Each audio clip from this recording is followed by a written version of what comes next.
Eu recebi uma notificação judicial do pastor fulano de tal que tá me processando. Civil e criminalmente, né? Como ele gosta de falar bem agudo, né? Eles dizem que Deus era de direita, né? E eu pergunto, se Jesus era esse cara do empreendedorismo, né? Por que quando ele pegou o pão, ao invés dele vender os pedaços, ele repartiu de graça? Os presídios brasileiros são meio que uma universidade do crime.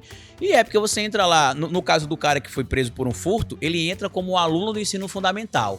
Quando ele entra no sistema prisional... Ele sai formado com diploma, né? Ele sai formado com diploma, né, do nível superior no crime. Às vezes até com pós, né? Olá, humano, bem-vindo a mais um Nisológico. Estamos falando aqui diretamente do Plugado Estúdio. E eu peço para você agora, você fazer isso agora, que eu sei que você vai esquecer, eu esqueço também, né? Se torne membro aqui do canal, dê o seu like, isso é muito importante para deixar o algoritmo bem felizinho, tá? Se inscreva e comente aqui durante o nosso papo, porque sua opinião é muito importante pra gente. Você está fazendo isso, né? Agora. Obrigado. E lembrando também que eu tô com o meu curso de dublagem online, um curso de iniciação à dublagem. É só você ir no link que tá na bio do meu perfil lá no Instagram, Neto Niso, e se inscreva, porque eu tenho certeza que se você é um amante da dublagem, vai gostar bastante. Então, hoje, aqui no nosso Nisológico, a fera do dia é meu amigo e irmão Carlito Neto. Obrigado, meu amigo, pelo convite, pelas palavras e o principal, por me hospedar toda vez que eu venho para São Paulo. Eu ia te perguntar, eu ia perguntar, o hotel que você tá é bom? Estão te tratando bem? Muito bom, o rapaz que faz o café lá também, muito bom. Uhum. A moça também que faz o almoço, muito boa também. A hospedagem. O pão do café às vezes um pouco seco, né? É, mas aí a gente dá um jeitinho ali de botar um pouquinho de manteiga a mais, um cremezinho a mais e a gente consegue comer. A gente dá pensão completa, né? Você vê? Completa, inclusive com hospedagem, com roupa lavada, com toalha também, né? Ah, velho, que bom você estar aqui, cara. Eu que agradeço o convite, Niso. Eu acompanho você há muito tempo, né? Tinha gente virar amigo, eu já acompanhava seu trabalho. Fiquei muito feliz quando eu soube que você também acompanhava o meu, né? Descobrimos isso, inclusive, um momento meio ruim pra mim, né? Que eu tava com um problema de trabalho demais, que a geração hoje chama de burnout, né? E aí você e sua esposa entraram em contato comigo, oferecendo ajuda, suporte. Ela até gravou na época um material para me ajudar no canal, porque a gente imagina que você tem pouco tempo sempre para fazer as coisas e quer fazer tudo ao mesmo tempo. Sim. Só que o corpo não é uma máquina, então a gente tem de parar em algum momento, e o meu momento foi justamente quando eu sentava na frente do computador para gravar os vídeos, uma coisa que eu adoro fazer, e ficava angustiado imaginando ali que eu não poderia... Não ia dar conta. Não ia dar conta, né? Porque quando você faz algo que deixa de ser um prazer e passa a ser uma obrigação. Então, eu já não conseguia fazer mais. E aí eu consegui compreender que isso estava acontecendo porque realmente tinha virado uma obrigação. Eu não estava mais fazendo só porque eu gostava de fazer. E aí foi quando a minha psicóloga na época falou: querido, você não é uma máquina, você tem de descansar um pouco, como todo mundo. Tem 6 anos que você faz isso aqui. A gente está passando por uma pandemia, que isso foi em 2020, né? Em novembro de 2020. E se você não quiser surtar, você tem de dar uma pausa. Eu lembro que eu pausei 10 dias apenas, mas realmente foi como se eu precisasse reiniciar o computador, né? O meu cérebro, meu corpo.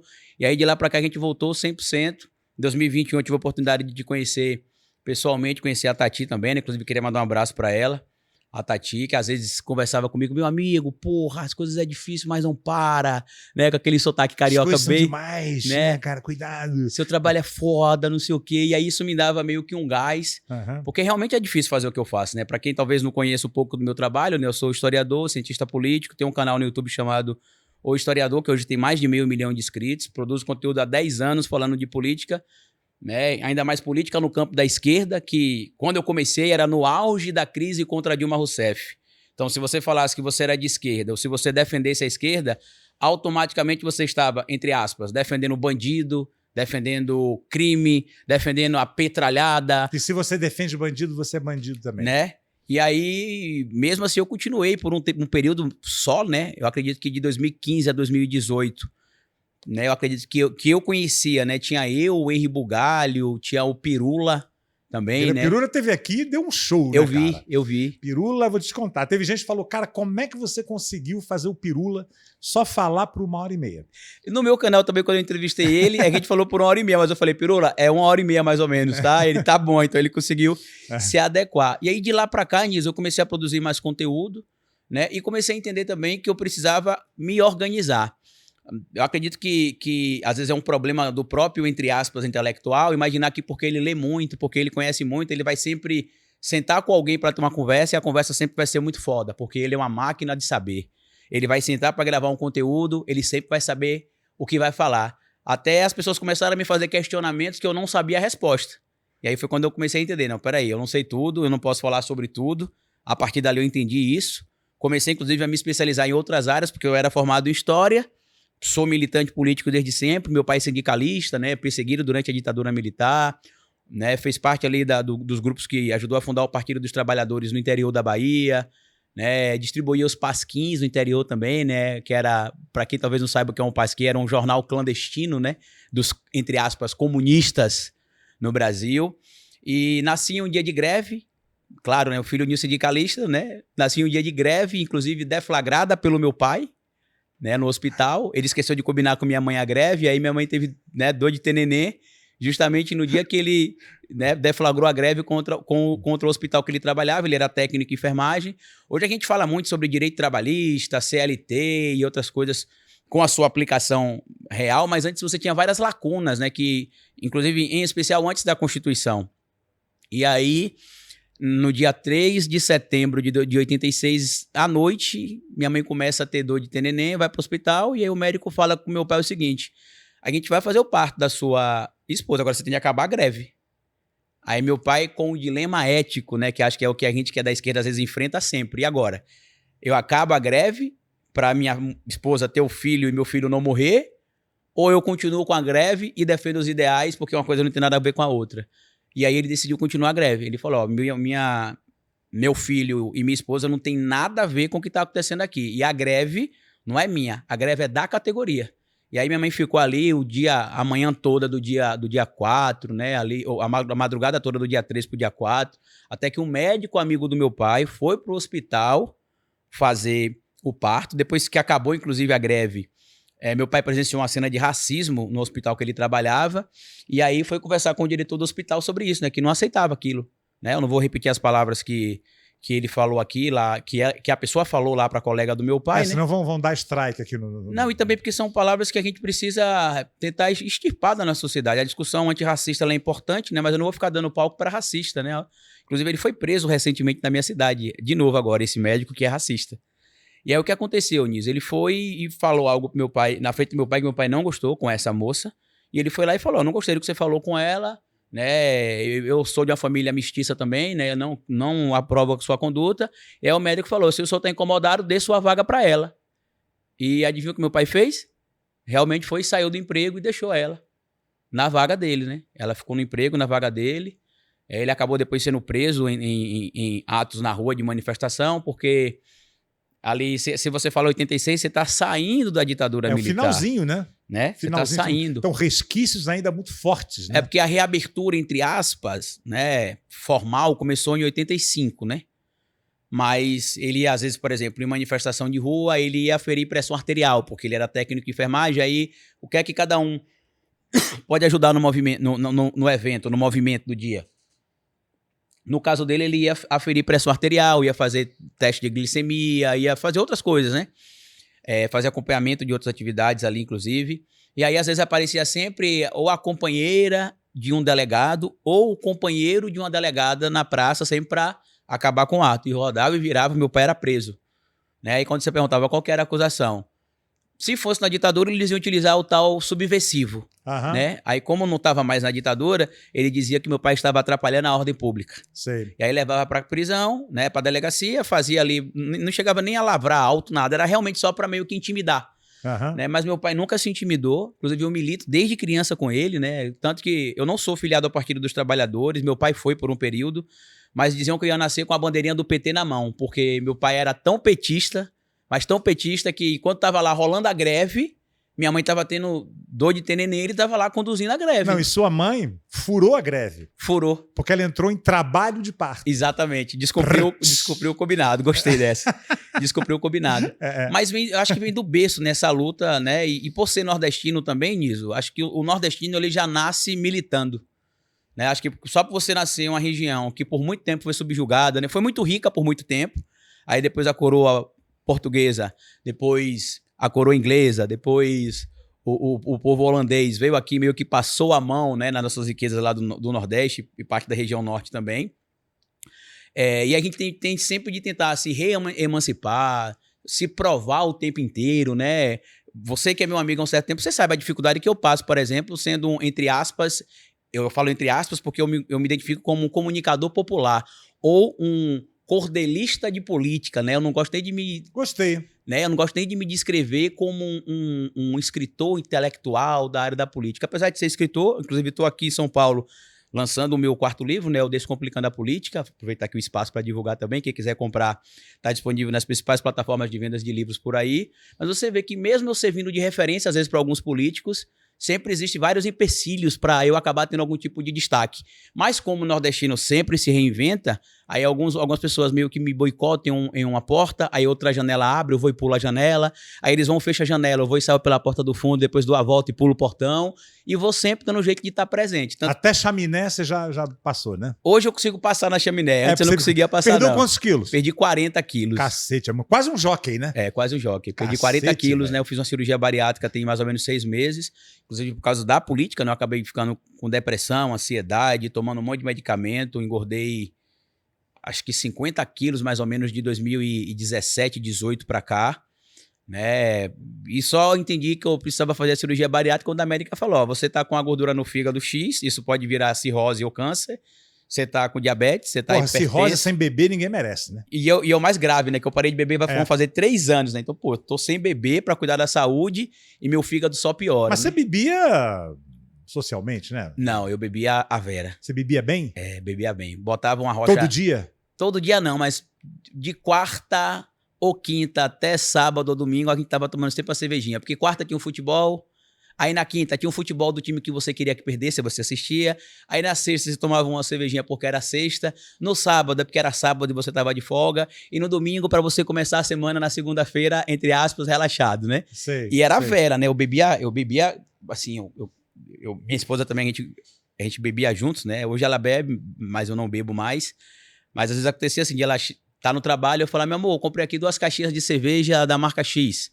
Aí eram 24 latinhas. Às vezes ela chegava em casa e tinha tomado 12 sozinho. Cacete, já viu isso aí? Né? Fazendo a limpeza. Isso é alcoolismo.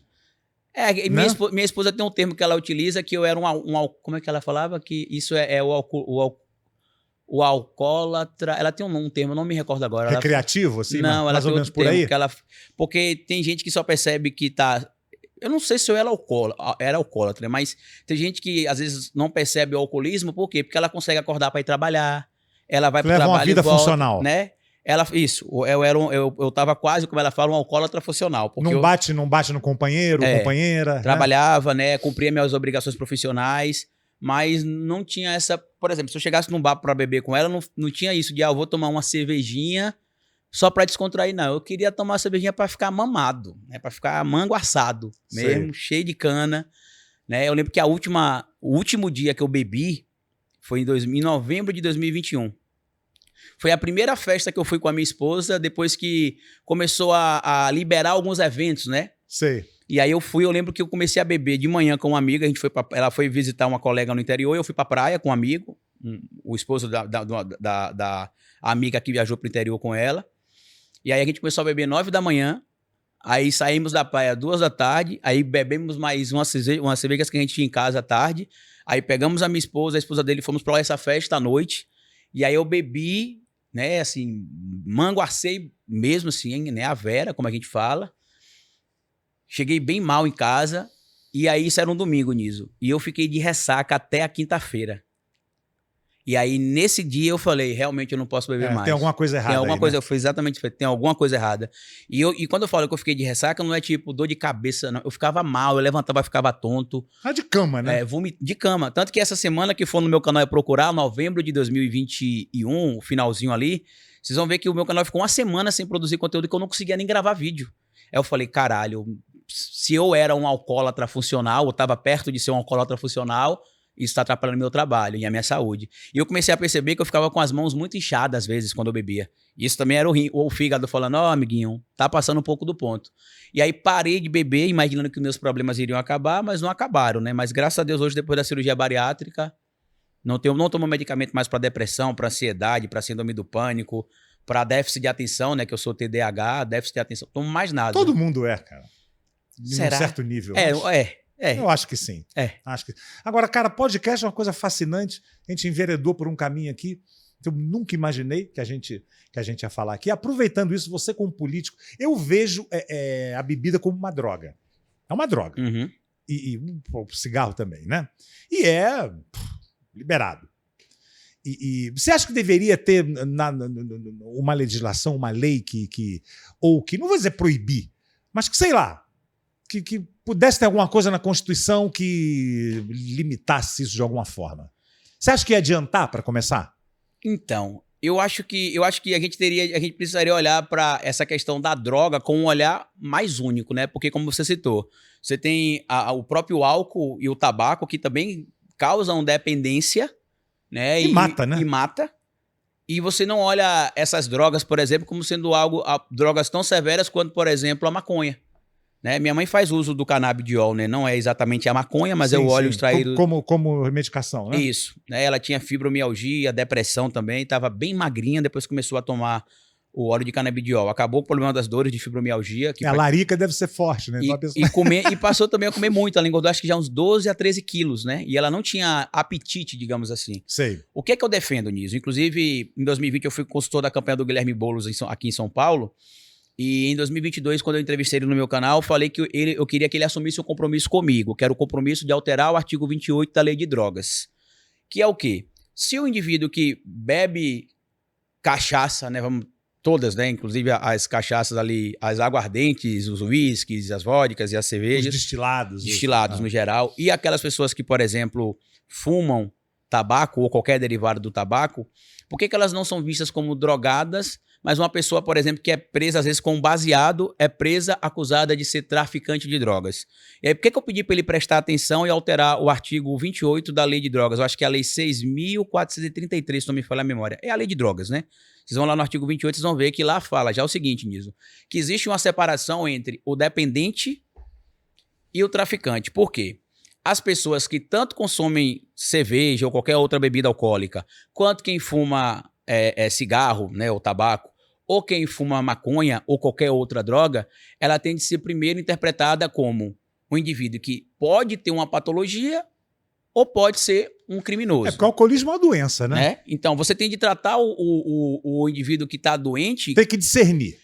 E o que é que acontece na lei hoje, né? Apesar da Lei de Drogas dizer lá que existe uma diferença entre usuário e traficante, e sempre que eu tenho a oportunidade de falar sobre essa pauta, é um pouco polêmico, que as pessoas acham que a gente está defendendo a liberação da maconha. E não se trata de defender a liberação da maconha. A gente fala aqui sobre separar o usuário de droga, que é um dependente químico, uma pessoa que tem uma doença, do traficante de drogas. Qual a diferença destes dois, Niso? O indivíduo que é dependente químico, ele tem um problema de saúde. O indivíduo que é traficante, ele tem um problema de segurança pública.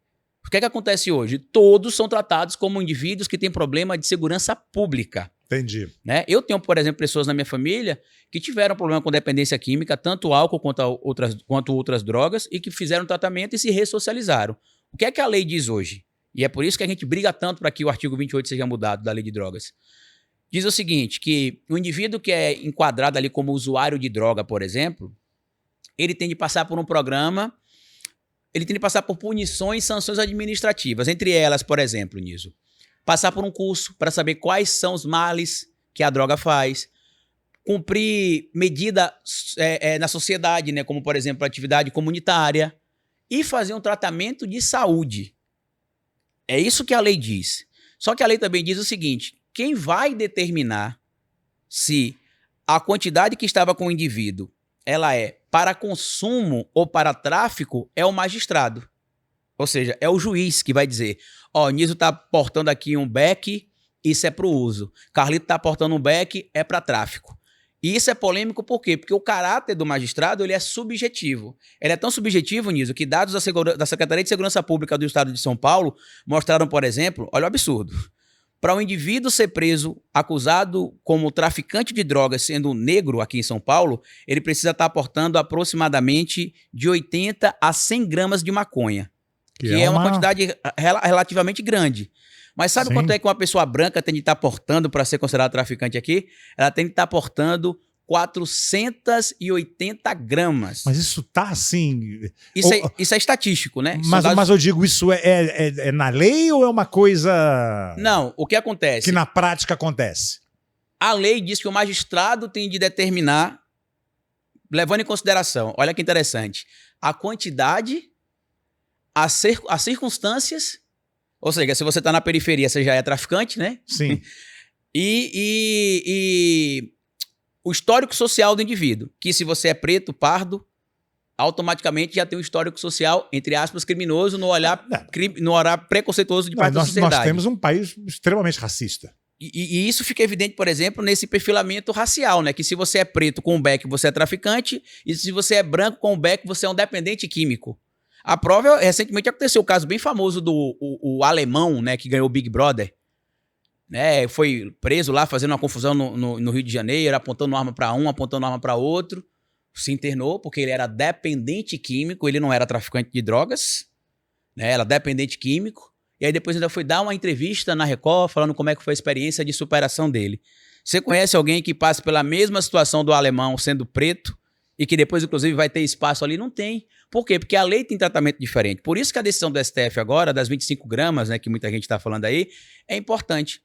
Nesse estudo que eu te falei aqui da Secretaria de Segurança Pública do Estado de São Paulo, Niso, eles mostram, por exemplo, o caso de uma mulher que foi presa aportando 5 gramas de maconha no cós da calça. Ela estava entrando no sistema carcerário para poder entregar para o filho filho estava sendo ameaçado de morte, e aí já é uma falha do Estado, porque a tutela do preso dentro do regime do sistema prisional é do Estado. Então, se o preso morre lá dentro, o Estado tem de ser responsabilizado. Se o preso é agredido lá dentro, o Estado tem de ser responsabilizado. E é o que aconteceu nesses casos, especificamente falando. Ela foi enquadrada como uma, entre aspas, traficante de drogas, com 5 gramas de maconha. Para quem está assistindo a gente, talvez não saiba o que é 5 gramas de maconha, só para ter uma referência, é um sachêzinho de sal. Sabe o que é que alguns juristas estavam utilizando para explicar o enquadramento dessas pessoas como traficantes? Diziam que elas eram microtraficantes. Você conhece algum traficante que trafica 5 gramas de maconha? Não existe esse traficante que trafique 5 gramas de... Não sei o cara seja pego com um saco enorme com vários sachezinhos desse. Ela foi presa com 5 gramas no cós da calça, né? Foi pega na revista ao ingressar no sistema carcerário. E aí o que aconteceu? O famoso fininho de cadeia. O famoso fininho de cadeia, né? E aí o que aconteceu? E aí, quando você vê esses dados, você consegue entender... Hoje no Brasil, por exemplo, a gente tem quase 1 milhão de presos. 300 mil presos são presos enquadrados na lei de drogas. E o que é mais interessante, metade desses 300 mil presos foram presos portando menos de 100 gramas de maconha e menos de 50 gramas de cocaína. Ou seja, eles não são traficantes de drogas como foi vendido por aí. Mas a pergunta que a gente tem de fazer é realmente essa, né?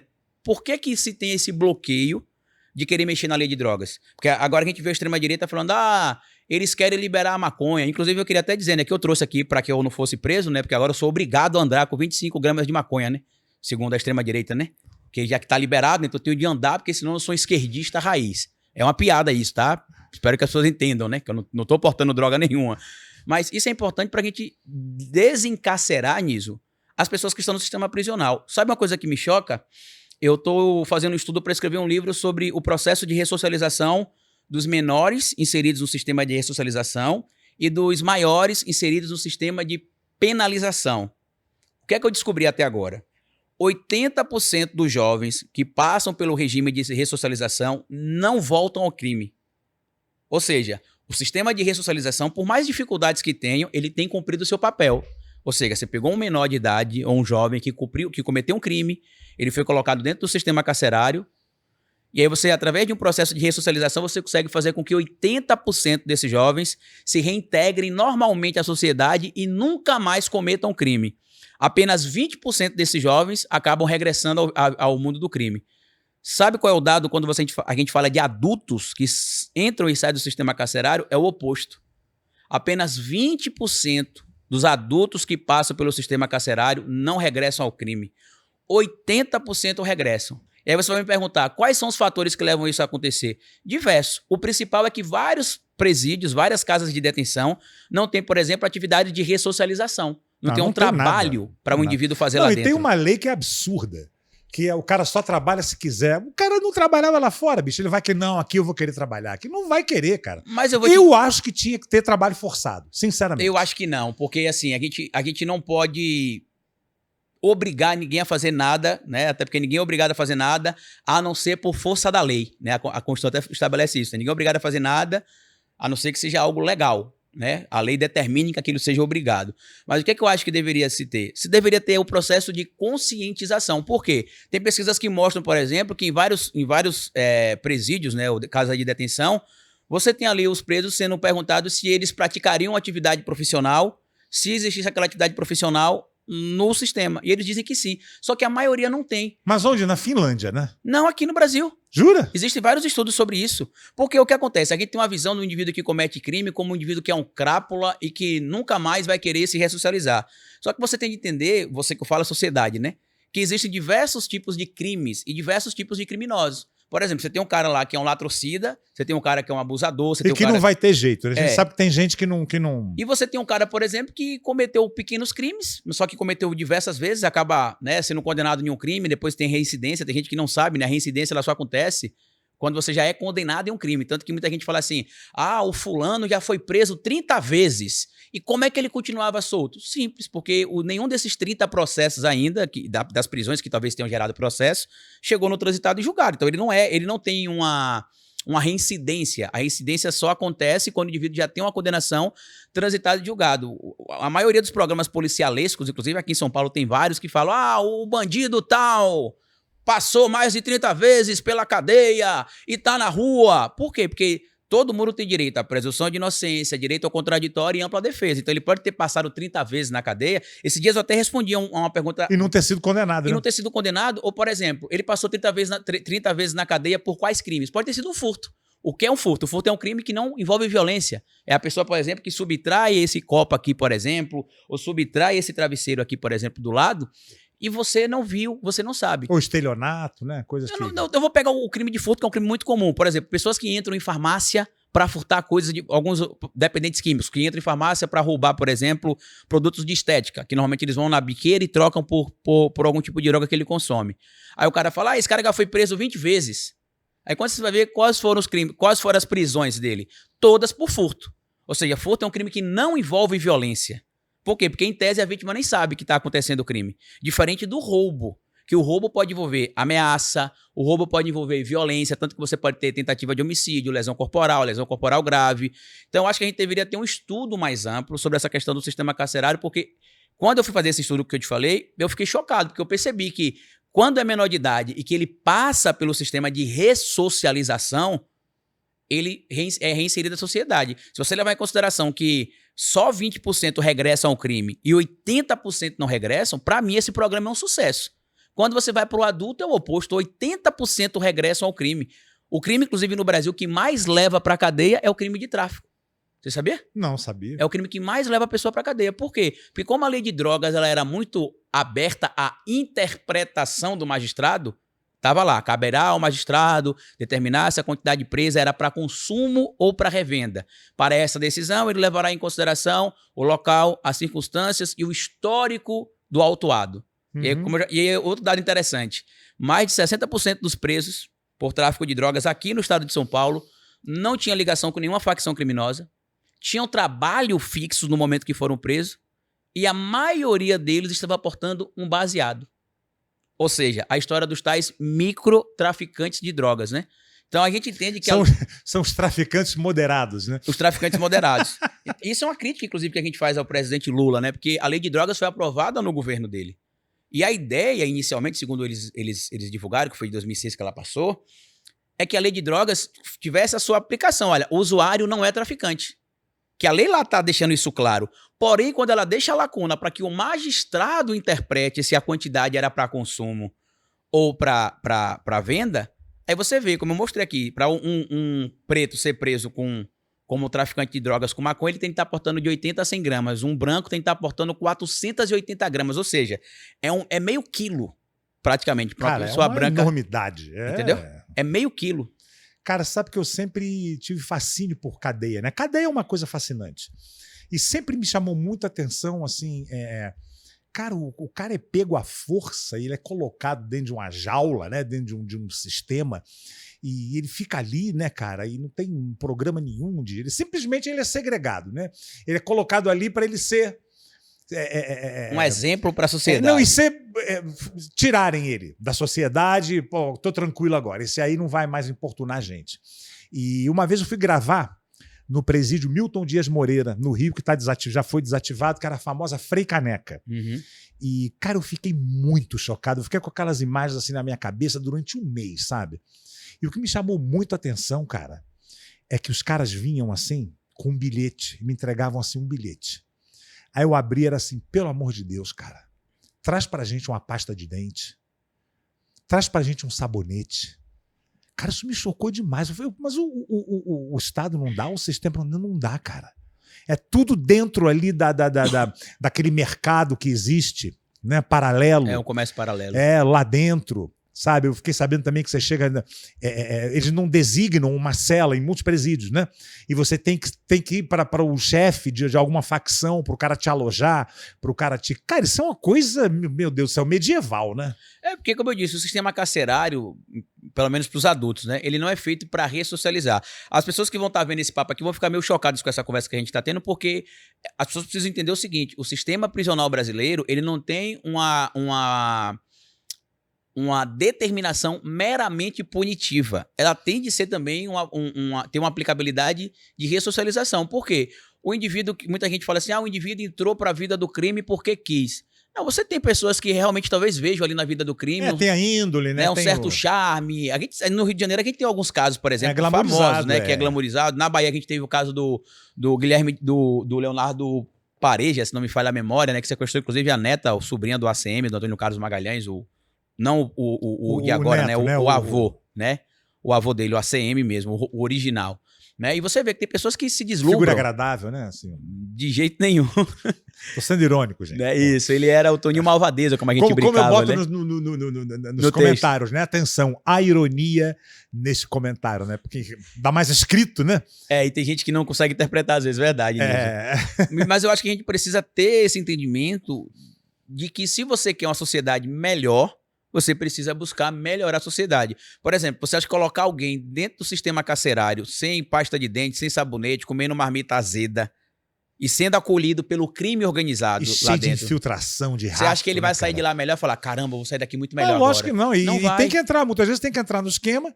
É uma grande escola do crime, né? E muita gente fala assim, mas ele tá lá, se ele é bandido, ele tá lá e acaba... Mas às vezes você tá colocando um cara lá dentro, que às vezes é um cara que cometeu um crime de furto, que é um crime que não envolve violência. E ele tá lá na cela, às vezes, com um cara que matou 10 pessoas, que é um homicida famoso. Ou tá junto com um ladrão de banco, muito famoso. E aí você tem... Por isso que muitas pessoas falam que os presídios brasileiros são meio que uma universidade do crime. E porque você entra lá... No caso do cara que foi preso por um furto, ele entra como aluno do ensino fundamental. Quando ele entra no sistema prisional... Ele sai formado com diploma, né? Ele sai formado com diploma, né, do nível superior no crime. Às vezes até com pós, né? Então a gente precisa entender isso, né? Tipo assim, como é que eu posso fazer a sociedade melhorar? E é como eu falei no início da nossa conversa aqui sobre dilema ético, que eu citei o caso do meu pai, para a greve ou não para a greve porque minha esposa está com vontade, com dor de ter neném. Não para. Então, a mesma coisa. Você quer uma sociedade melhor, então você tem de garantir o direito do preso também, se presumir inocente, ter direito ao contraditório e ter ampla defesa. Por quê? Você tem vários casos, aqui no Brasil é menos, né? Mas fora do Brasil, aqui você tem alguns casos, mas, por exemplo, nos Estados Unidos da América, que é um país muito punitivista também, você tem vários casos de pessoas que ficaram, tipo, 20 anos, 30, 40 anos presos, e depois se descobriu que é inocente. Não, e nos Estados Unidos as prisões, pelo menos a maioria, eu acho, são privadas, né? Então os caras querem mais botar gente lá dentro. Essa é uma crítica, inclusive, ao que aconteceu no governo Lula atualmente, que se aprovou também, né, a privatização do modelo do sistema carcerário também. Então, o preso passou a ser visto como uma mercadoria e não como um indivíduo que precisa ser punido e ressocializado. Porque é simples, Niso. Eu não vou citar o nome aqui de nenhum bandido famoso, mas vocês devem lembrar vários bandidos famosos que ficaram um período máximo que o sistema carcerário permitia, que era 30 anos, agora aumentou para 40 para alguns crimes, e ele saía e ou continuava bandido, depois que ele saía, ou acabava vivendo da sua lenda do crime. Por quê? Porque ele não tinha espaço para ressocialização. Escrevendo livro, fazendo documentário. Não tinha espaço para ressocialização. Então, assim, é uma questão polêmica? mas a gente tem que discutir o seguinte, você quer resolver o problema ou você quer, entre aspas, conseguir likes e lacres através do problema? Eu quero resolver o problema. Porque eu disse, a gente tem dados estatísticos que mostram que quando é um menor que é ressocializado, 80% voltam para a sociedade e viram, entre aspas, como diriam os bolsonaristas, né, cidadãos de bem, e quando é o adulto não acontece isso. Por quê? Porque você tem muito menos atenção no sistema de ressocialização para o sistema carcerário de adultos do que para o sistema de ressocialização infanto-juvenil. Então, acho que isso é uma coisa que precisa mudar, por exemplo. Eu acho que acaba sendo também meio que duas punições, né? Porque o cara é privado da liberdade, que eu acho que é a coisa mais sagrada, né? Mas deve, o segundo, né? De acordo com a própria Constituição. O primeiro é a vida e o segundo é a liberdade. Pois então você vê como é grave, né? Isso. Pô, demais, cara. E tem o terceiro, que é o cara ter que viver, bicho, num esquema medieval, né? Essa coisa de porra, botar 18 numa cela para 4, o cara ter que revezar quando tá dormindo. Nossa senhora, pra dormir. Isso gera o ódio, inclusive. Isso vai gerando um ódio e já tem o problema da solidão, né? É muito triste, né? A vida no cárcere, tem né? uma série que eu acho que tá na HBO, não sei se tá mais, porque a HBO, esses streams estão tudo mudando agora, mas o nome da série acho que é 100 contra 1. O personagem principal é até aquele rapaz que faz aquela série de médico na Globo lá. E ele era um advogado, né, ele era um advogado criminalista, defendia criminosos, porque o criminoso também tem direito à presunção de inocência, contraditório e à ampla defesa. E aí o pessoal da sociedade fala que ele era advogado de bandido. Não, de uma certa forma até é. Mas o cara tem direito de ser defendido. Tem que ser defendido de alguma forma. Exato. Né? E aí o que acontece? No enredo da série, pra quem quiser assistir depois, meio que ele começa a ser julgado, que ele acaba entrando no mundo do crime mesmo. E vira uma liderança, né? No mundo do crime. Depois organiza botins dentro da prisão, né? Rebeliões e tudo mais, organiza fuga. E isso só mostra o quê? Que se você não tiver... tem até um episódio que é interessante, que é quando ele meio que tem a noção de que, tipo assim... Cara, eu fiz tudo certo até aqui e não deu bom. As pessoas continuam me julgando, então já que eles querem me ver assim, pronto. De agora em diante eu vou ser assim. Então não é que bandido é bonzinho. A gente não tá falando disso. A gente tá falando que existem criminosos que você consegue ressocializar, mas você não ressocializa porque não tem um programa de ressocialização. Simplesmente joga lá. Vai lá, compra aí, ó. Ninguém mandou você matar, roubar, fica aí. Tá até mudando um pouco agora, né? Porque tem algumas figuras famosas que começaram a ser presas e agora eles começaram a defender os direitos humanos, que não pode ser assim, né? E eu espero que realmente mais pessoas, talvez importantes, sejam presas para que a gente comece a ter um olhar diferente. Se merece, né? Se pisou na bola, se cometeu o crime, que sim, né? Porque você não pode ter... A gente viu agora o caso da Deolane Bezerra sendo presa, né? E a bichinha não pode ficar lá, que ela tá acostumada com ar-condicionado e tá no calor. Eu não tenho problema nenhum com a Deolane Bezerra, né? Inclusive, quando eu vim participar de um evento aqui, ano retrasado, com o presidente Lula, ela também estava presente no evento. Outras pessoas estavam presentes comigo lá no evento também. Mas ela não pode ter, por exemplo... Privilégio, né? A pessoa tá chocada porque foi ela que foi presa. Né? A pessoa tem de exigir que todos tenham o mesmo direito. Por exemplo, ela conseguiu um habeas corpus, né? Ela foi enquadrada no que a lei estabelece ali, esse motivo, porque ela é mãe de uma criança com menos de 12 anos, aí vai colocar o monitoramento por tornozeleira eletrônica, né? Mas saiu. Quantas mães, por exemplo, poderiam estar enquadradas nisso, mas não estão porque você não tem, por exemplo, advogado suficiente para defender, porque a maioria fica ali aguardando um defensor público, que, na minha opinião, são heróis nesse país, porque você tem, às vezes, defensor público defendendo centenas de casos que, às vezes, não consegue nem acompanhar direito cada caso, e aí a pessoa fala assim, se fosse um rico, já estava solto. E às vezes realmente é isso, né? Tá solto. Por quê? Porque o rico às vezes consegue contratar um advogado para olhar só o caso dele. Exatamente. O defensor público não, ele tem que tentar acolher o máximo de pessoas possível. Eu já processei pessoas, por exemplo, através de defensor público e perdi o processo. Não porque o defensor público era ruim, ele era muito bom, mas eu sei que é um caos você conseguir organizar ali a sua agenda, os casos. Por exemplo, um dos processos que eu tô respondendo, que é contra um pastor muito famoso aí, o escritório está me defendendo, é um escritório muito grande e muito organizado, tanto que a gente ganhou as 2 instâncias já o processo contra ele. Se fosse com o defensor público também poderia ter ganhado? Poderia. Mas eu sei que a dedicação que o escritório particular acaba tendo é maior porque eles atendem menos casos. Ou tem uma equipe maior. Eu acho que é o que falta, às vezes, no caso da defensoria pública, né? Tem uma estrutura maior para que os advogados que são defensores públicos tenham uma tranquilidade para trabalhar. E mais profissionais, né? Também, na área do direito. A polícia é a mesma coisa. Eu fui dar parte de um furto de um carro, e aí sentado lá, conversando com o agente lá que estava me fazendo o BO, né? Falei, cara, eu sou do meio artístico cara, a gente vê muita coisa surreal. Fico imaginando vocês, cara. Ele falou, não, é muita loucura e tal. E tem um problema sério aqui também, cara, que a gente tem que escolher os casos que a gente vai investigar, porque a demanda é tão grande e a falta de pessoal tão limitada que a gente é obrigado a ter essa coisa horrível, como foi mais ou menos na Covid, né? Que os médicos tinham que escolher que eles iam tratar porque era tanta gente e tanta falta de pessoal que, cara, isso é uma coisa louca. Isso é uma coisa, eu acho cara, que falta assim... também nisso. O agente de segurança pública, isso inclui polícia, membros das Forças Armadas, Guarda Civil, Metropolitana, entender que eles também são vítimas do Estado, porque às vezes eles botam uma farda e acham que são super-heróis. Eu até estava vendo aqui na época, por exemplo, do governo Dória, em São Paulo, né, que na época que o Dória quis meio que dar uma de Bolsonaro com grife, né, o Bolsonaro que usava Chanel, né, que usava Louis Vuitton, que usava Armani. E aí a polícia tem de fazer, tem de acontecer, bandido bom é bandido morto. Aí eu lembro que aconteceram alguns casos envolvendo policiais aqui em violência, os policiais foram expulsos da corporação. E é isso que os policiais precisam entender. Porque quando ele está na linha de frente, fazendo a mão de ferro que o Estado pede, quando gera polêmica, é ele que roda. Isso quando ele não morre. Porque tem alguns que morrem, inclusive, porque o Estado bota cara, na cabeça. É um trabalho, velho. É um trabalho. Então eles precisam enxergar isso também, que eles são vítimas do Estado também. O cara sai todo dia de casa e não sabe se vai voltar, né? Mas eles precisam enxergar isso, sabia? Porque você não pode ter, por exemplo, agente de segurança pública achando que porque ele é a lei, né? Porque o agente de segurança pública... Autoridade, né? A autoridade que ele pode fazer o que quer e o que não quer porque ele tem a salvaguarda do Estado. Porque quando o calo aperta, o Estado vai sempre mandar ele se lascar. Não, é engraçado que não prende, né? O policial? É quando o cara realmente comete um crime, quando ele pula, né? Cruza a linha ali, o cara é afastado, né? Isso é e muito quando louco, são cara. punidos, são casos muito polêmicos, né? E aí ele também entende. Que tem uma visibilidade muito grande. Muito grande. Uhum.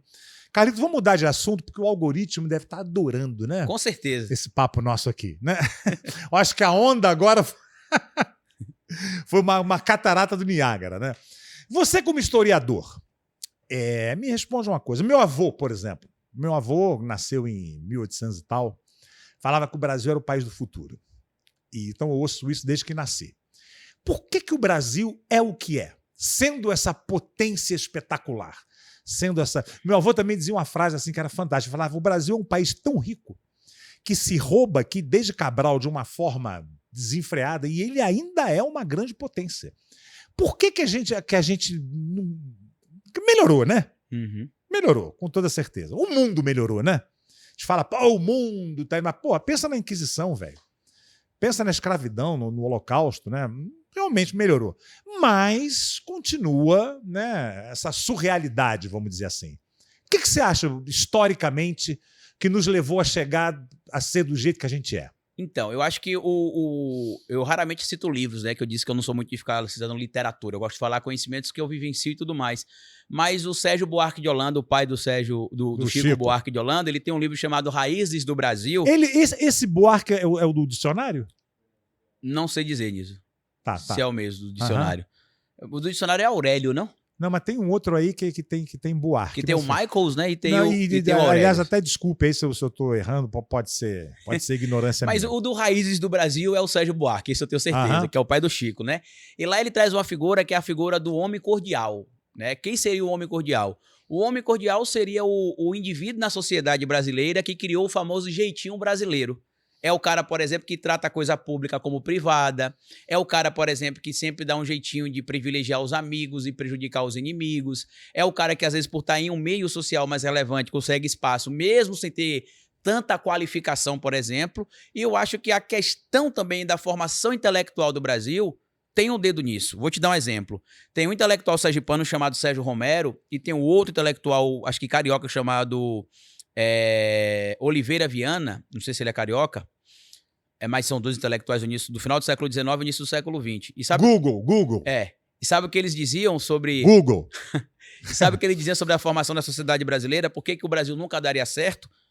Olha o nível, tá? Eles diziam que o Brasil nunca daria certo. Inclusive, eles eram eugenistas também, né? Defendiam uma sociedade pura, né, sem defeito, sem muita mistura e tudo mais. Coisa totalmente utópica, Né? absurda, né? Coisa... E racista, né, também. Total, Né? total. E aí ele dizia o seguinte, que o Brasil nunca conseguiria ser uma nação desenvolvida porque nós éramos formados por 3 tipos de categorias de cultura, né, como eles falam. 3 tipos de cultura. Uma superior, que era a cultura europeia. Os arianos, né? Né? Uma superior, que era a cultura europeia. Outra inferior, que era dos povos nativos. E outra mais inferior, que era dos mestiços. Então eles defendiam que o Brasil precisava passar por esse processo de embranquecimento da sua cultura. Cara, que coisa nojenta. Para que a gente... Eles usavam esse termo mesmo, inclusive. Tanto que o Brasil até começou a financiar, no final do século XIX, vinda de europeus para o Brasil para poder fazer esse processo de embranquecimento e de culturamento, né? Que a gente era um povo aculturado, segundo esses entendimentos. Então, quando você nega as próprias raízes, né? Fazendo aqui uma conexão com o livro do Sérgio Buarque de Holanda, você tem esse problema, porque o Brasil é um país muito rico, mas, por exemplo, você tem muitos preconceitos. Eu como nordestino, presencio isso com frequência. E às vezes até nós com nós mesmos, né? Por exemplo, no dia que eu embarquei para vir para cá, tinha uma senhora no aeroporto lá em Aracaju, que ela é de lá, pelo que eu percebi ela conversando com a mãe, mas ela mora aqui há muitos anos, em São Paulo. E aí ela começou a empurrar a mãe dela numa cadeira de rodas, porque ela tinha acesso prioritário, Sim. né? E aí a moça pediu o cartão de embarque e o documento. E aí ela não encontrou na hora, estava demorando, aí a cartada que ela deu para justificar a demora do documento e a exigência da moça. Ah, isso aqui está muito atrasado, se fosse São Paulo isso não acontecia. E eu sou aquele nordestino raiz mesmo, que sou bairrista. Não tenho problema com outras regiões do Brasil, evidentemente, tanto que a gente acolhe, inclusive quem quiser ir morar no Nordeste vai ser bem-vindo, né? O pessoal até defendeu a separação, há época atrás, do Nordeste do resto do Brasil. Quem quiser ser, né, acolhido lá, a gente também acolhe, a gente não quer separar de lugar nenhum. Meu pai tinha um livro, desculpa interromper, que era chamava Tiete do Agreste, que era um cara que tinha um projeto de fazer o Brasil Sudeste e o Brasil da Peste. Que era pra, Gostei da referência. pra separar o... Gostei da referência. E aí, quando ela falou isso, Niso, na hora foi automático, eu nem pensei 2 vezes. Eu olhei pra ela e falei, minha senhora, porque a gente aqui no Nordeste é selvagem. Inclusive, eu tô indo lá pra São Paulo agora pra aprender como é que a gente lidar com as pessoas. Isso me incomoda muito. E com esse olhar que você fez agora, né? Tinha até um rapaz que tava atrás de mim que riu, né? Porque vamos parar com isso, tanto em relação ao sudestino, né? Quanto em relação ao nordestino. Mas a pessoa com preconceito da e ela origem dela. Exatamente, mas por quê? Veio pro Sudeste, né? Conseguiu uma emancipação financeira, e aí acho que por conta disso, por ser estabilizada financeiramente, acha que o Nordeste ainda é o Nordeste da década de 80 e 90, que era o Nordeste da fome, da cólera, da seca.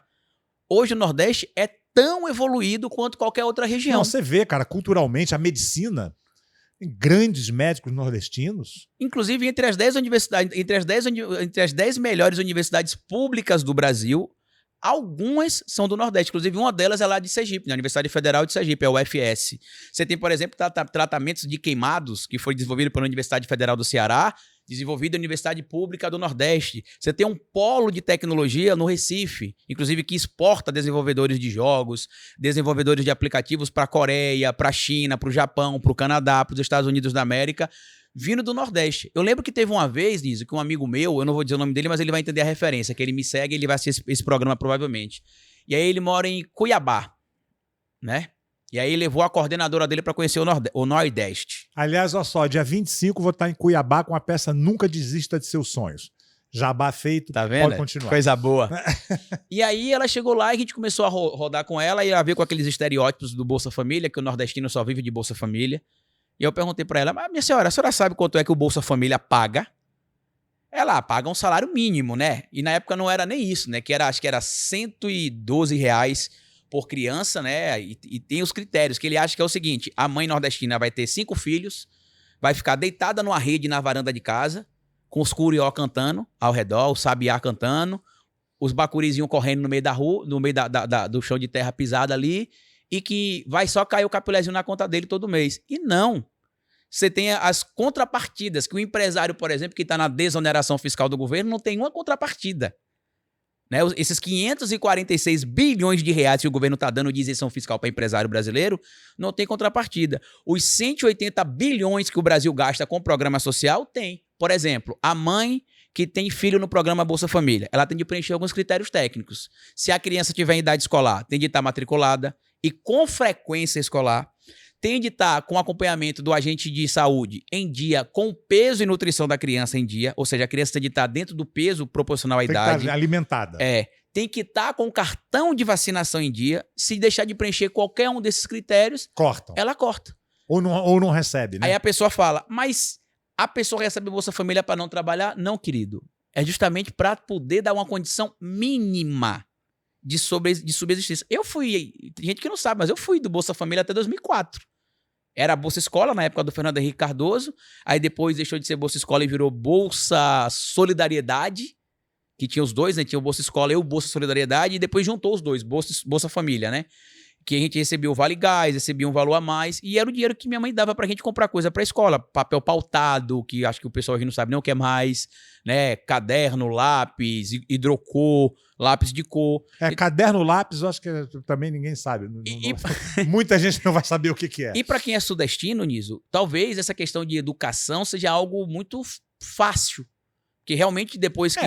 mais fácil, talvez. Depois que o eixo econômico do Brasil deixou de estar no Nordeste, né, quando a capital mudou de Salvador para o Rio de Janeiro, muito privilégio deixou de existir. Isso foi o quê? 1800 e pouco, né? 1836, se não me falha a memória, ou 76, não lembro exatamente de cabeça agora. Inclusive, você entrou no mesmo mito que a maioria das pessoas que conversam com o historiador entra, falar das datas. A gente não é calendário, a gente às vezes não lembra as datas mesmo. E data é difícil, né? E aí mudou esse eixo, né, para o Sudeste, por exemplo, e a gente ficou lá desprivilegiado de educação. Eu lembro que quando eu participei da primeira entrevista com o presidente Lula, eu falei uma coisa que eu gosto de falar toda a oportunidade que eu tenho de ir em algum programa ou alguma audiência pública. Nós, nordestinos, a gente não quer nenhum direito a mais, a gente quer exatamente os mesmos direitos. A gente quer ter os mesmos investimentos em indústria, os mesmos investimentos em tecnologia, os mesmos investimentos em educação. Quer direitos. Quer direito, exatamente. A gente não está pedindo um privilégio favor. Nenhum. Exatamente. Tanto que, a partir do governo Lula 1 e 2, que a gente começou a ter muito investimento no Nordeste, e para vocês que são aqui do Sudeste e não sabem por que o nordestino gosta tanto do Lula, é porque quando o Lula foi eleito, por exemplo, eu deixei de comer carcaça de galinha, Niso, durante o governo do Fernando Henrique Cardoso, e meu pai passou a ter dinheiro para ir na feira escolher qual carne ele queria comprar. Então, como eu disse, para quem é do Sudeste, talvez, que os salários eram maiores, né? Inclusive até hoje o custo de vida também é mais alto, mas os salários eram maiores, isso pra gente foi revolucionário. Você poder ir na feira e você não passar numa granja de frango abatido na hora e falar pro cara assim, irmão, quanto é que você tem aí de carcaça? Você sabe o que é carcaça de galinha? Sei. Que são os restos da galinha ali, né? Tem pé, pescoço, algumas vísceras, pelanca de galinha, né? A pele. Então, a partir daquele momento, a gente tinha como estudar e ter o que comer. Eu ia pra escola, Niso, quando eu era criança, pra comer. Muita gente vai. E eu levava uma vasilhazinha, eu lembro que eu levava uma vasilha que era de pé de moleque, né? Que é um docezinho tradicional no Nordeste. E aí, quando era, por exemplo, macarrão com almôndegas, ou quando era sopa, eu era amigo da merendeira, ela botava na sacolinha, eu ia pra casa morrendo de vergonha, porque alguns amigos ficavam fazendo chacota, mas às vezes eu não tinha o que comer. Eu acordava de manhã, às vezes, em casa, tinha pra comer, e meu pai fazia o quê? Colocava pra mim, pras minhas duas irmãs. Pirão? Não, pirão não. Farinha? Era leite ou café, e dentro colocava tapioca. Você ouviu um áudio do meu pai essa semana falando comigo, né? Você pode confirmar o que eu tô dizendo. Ele falou, meu filho, enxerga onde você tá. A gente saiu da última casa da rua, numa favela, fazendo a mudança em uma galinhota, né? Um carro de mão, porque a gente não tinha nem móvel, não tinha o que comer. Eu disse, você tá lançando um livro na Bienal Internacional do Livro. Olha onde você chegou. Né? Sendo filho de um pai pobre, de uma mãe pobre. Meus pais não têm nível nem fundamental completo. Minha mãe tem a 4ª série, meu pai tem o 7º ano. Né? Então, assim, pra mim, conseguir chegar no nível superior, isso já é uma vitória. Eu estar aqui hoje, por exemplo, né, num podcast como esse seu, estar aqui no Sudeste lançando livro, tendo livro entre os mais vendidos da Amazon, o meu primeiro livro, falando de política sem politiquês, ficou acho que 2 anos como o mais vendido da Amazon na temática de política na versão digital, ficou em primeiro lugar em língua portuguesa em Portugal, na Espanha, na Alemanha. Então isso pra mim não tem preço. Toda vez que eu tenho um debate sobre educação com algumas pessoas aqui do Sudeste, eu falo sobre isso. Pra vocês a educação superior é algo trivial. Tanto que a pessoa já saía da escola pensando, vou trabalhar com publicidade, vou fazer um curso de direito. A gente lá só queria entrar na universidade, o curso que conseguisse. Economia, filosofia, matemática. A gente queria ter um diploma de nível superior. Fosse o que fosse. Eu lembro que em 2005, eu tinha um amigo chamado Hudson, ele é advogado hoje. E aí eu estava finalizando o ensino médio. E ele chegou lá para contar de um tal programa do governo chamado ProUni, que ele tinha feito vestibular para uma universidade particular e que ele ia estudar de graça. Aí eu falei, tá errado isso aí, Hudson. Você tá dizendo para mim que você passou nessa universidade, né, tipo a universidade mais conceituada da cidade, particular, e que você não vai pagar para estudar lá? Ele é. Aí eu falei, rapaz, eu só acredito quando você sair de lá com o diploma na mão. E aí eu fui estudar sobre o ProUni e fiquei fascinado nisso. Ao descobrir que, como tem cidades que não tem muitas universidades públicas, o governo tem de garantir o direito à educação das pessoas. Então esse direito acaba sendo alcançado. Muita gente critica o ProUni porque beneficia universidades privadas. Mas como é que eu vou falar para um cara pobre do sertão do Nordeste, em uma cidade que, da cidade dele para a universidade pública mais próxima, são 4 horas de ônibus, que ele não pode estudar na universidade privada porque uma parceria público-privada é ruim? Ela é ruim, e eu concordo com isso. Mas o ideal seria não ter, né? Mas você vai deixar de atender uma pessoa que está tendo o seu direito privado naquele momento para você dizer que não, eu sou contra. Eu também sou contra as parcerias público-privadas. Mas eu entendo que tem momentos que não tem o que fazer. E aí eu lembro que eu fiz a minha primeira faculdade, que foi psicologia, fiz 1 ano e meio, 2, depois parei. Depois fui fazer a faculdade de história, concluí. Aí desde 2019 que eu estou entre indas e vindas do curso de Direito. Mas já fiz, por exemplo, especialização em ciência política. Na universidade que eu estudava, eu cheguei a me deparar com colegas que estavam usando o meu livro na disciplina de ciência política para poder debater com o professor. Então, assim, eu cheguei na academia de outras maneiras também. Então, assim, a educação, como diria Paulo Freire, né, ela é emancipadora. Né? Eu hoje sou fruto das políticas sociais do governo do presidente Lula. E isso não se trata de endeusar o presidente, mas falar das políticas públicas que realmente olham para o pobre. Como eu disse, o rico, ele pode não entender a importância de você estar na universidade. Nisso, eu lembro que quando eu tinha 14 anos, eu sonhei que eu descobri que eu queria ser médico. E aí eu botei na minha cabeça, eu quero ser médico, porque eu achava essa questão de fazer parte e você botar alguém no mundo fantástico. É como se fosse, entre aspas, Deus, né? Você tá ali, pegou uma vida. O médico tem essa um pouco, alguns, né? Essa coisa de se achar Deus, né? Cara, eu vou pegar... Salva a vida, né? Vou pegar uma vida aqui e botar no mundo. Aí eu fui descobrir como era o curso de medicina. Descobri que ele era diurno, inclusive. Não, que é punk, velho. Que era de manhã e de tarde. Fazer uma faculdade de medicina, meu amigo, tem que ter... Que era de manhã e de tarde, às vezes que era tarde e à noite. Eu falei, peraí, como é que eu vou fazer esse curso se eu preciso trabalhar? Como é que eu vou estudar, por exemplo, na faculdade, numa universidade, né? Que o curso é de manhã e de tarde, e às vezes é de tarde e de noite, e às vezes é o dia todo. Como é que eu vou conseguir um emprego? E aí, por isso que é importante os programas sociais do governo. O ProUni, que conseguiu financiar a universidade privada gratuita, onde não tinha... Fora os campos, né? Que eu nem estou citando, né? Mais de 100 campos no Brasil, espalhados aí no Brasil, de universidades públicas, novas universidades. Eu moro em Aracaju, hoje, há 15 anos eu moro em Aracaju, mas a minha cidade de Natal não tinha uma universidade. Você é baiano, né? Sou baiano de Itabuna, a mesma cidade do Jorge Amado, né? E da Vingadora, que eu sempre gosto de comparar, né? A da música da metralhadora. Pega a metralhadora, tra. Então, ela também é lá de Itabuna, né? Ela é de Ilhéus, mas a banda era de Itabuna. E na minha cidade não tinha universidade pública nisso. E aí, no governo da Dilma, foi aberta a Universidade Federal do Sul da Bahia. Ou seja, na minha cidade tem uma universidade federal. Então, assim, por mais que você não goste do presidente Lula, da Dilma ou do Partido dos Trabalhadores, aqui não tá... você gostar, velho. Cara, isso você ver o impacto que isso tem na vida das pessoas. Eu saí de um cara que saiu de uma favela que não tinha nada para um cara que hoje está aqui, por exemplo, conversando com você, está lançando um livro na Bienal, fiz parte da equipe do Lula, fui consultor, né, da campanha do Boulos em 2020, a equipe dele me procurou por algumas coisas. Em 2022, fiz parte também de algumas consultorias da equipe do presidente Lula. Então, o cara lá do Nordeste, do menor estado da federação, que é Sergipe, né?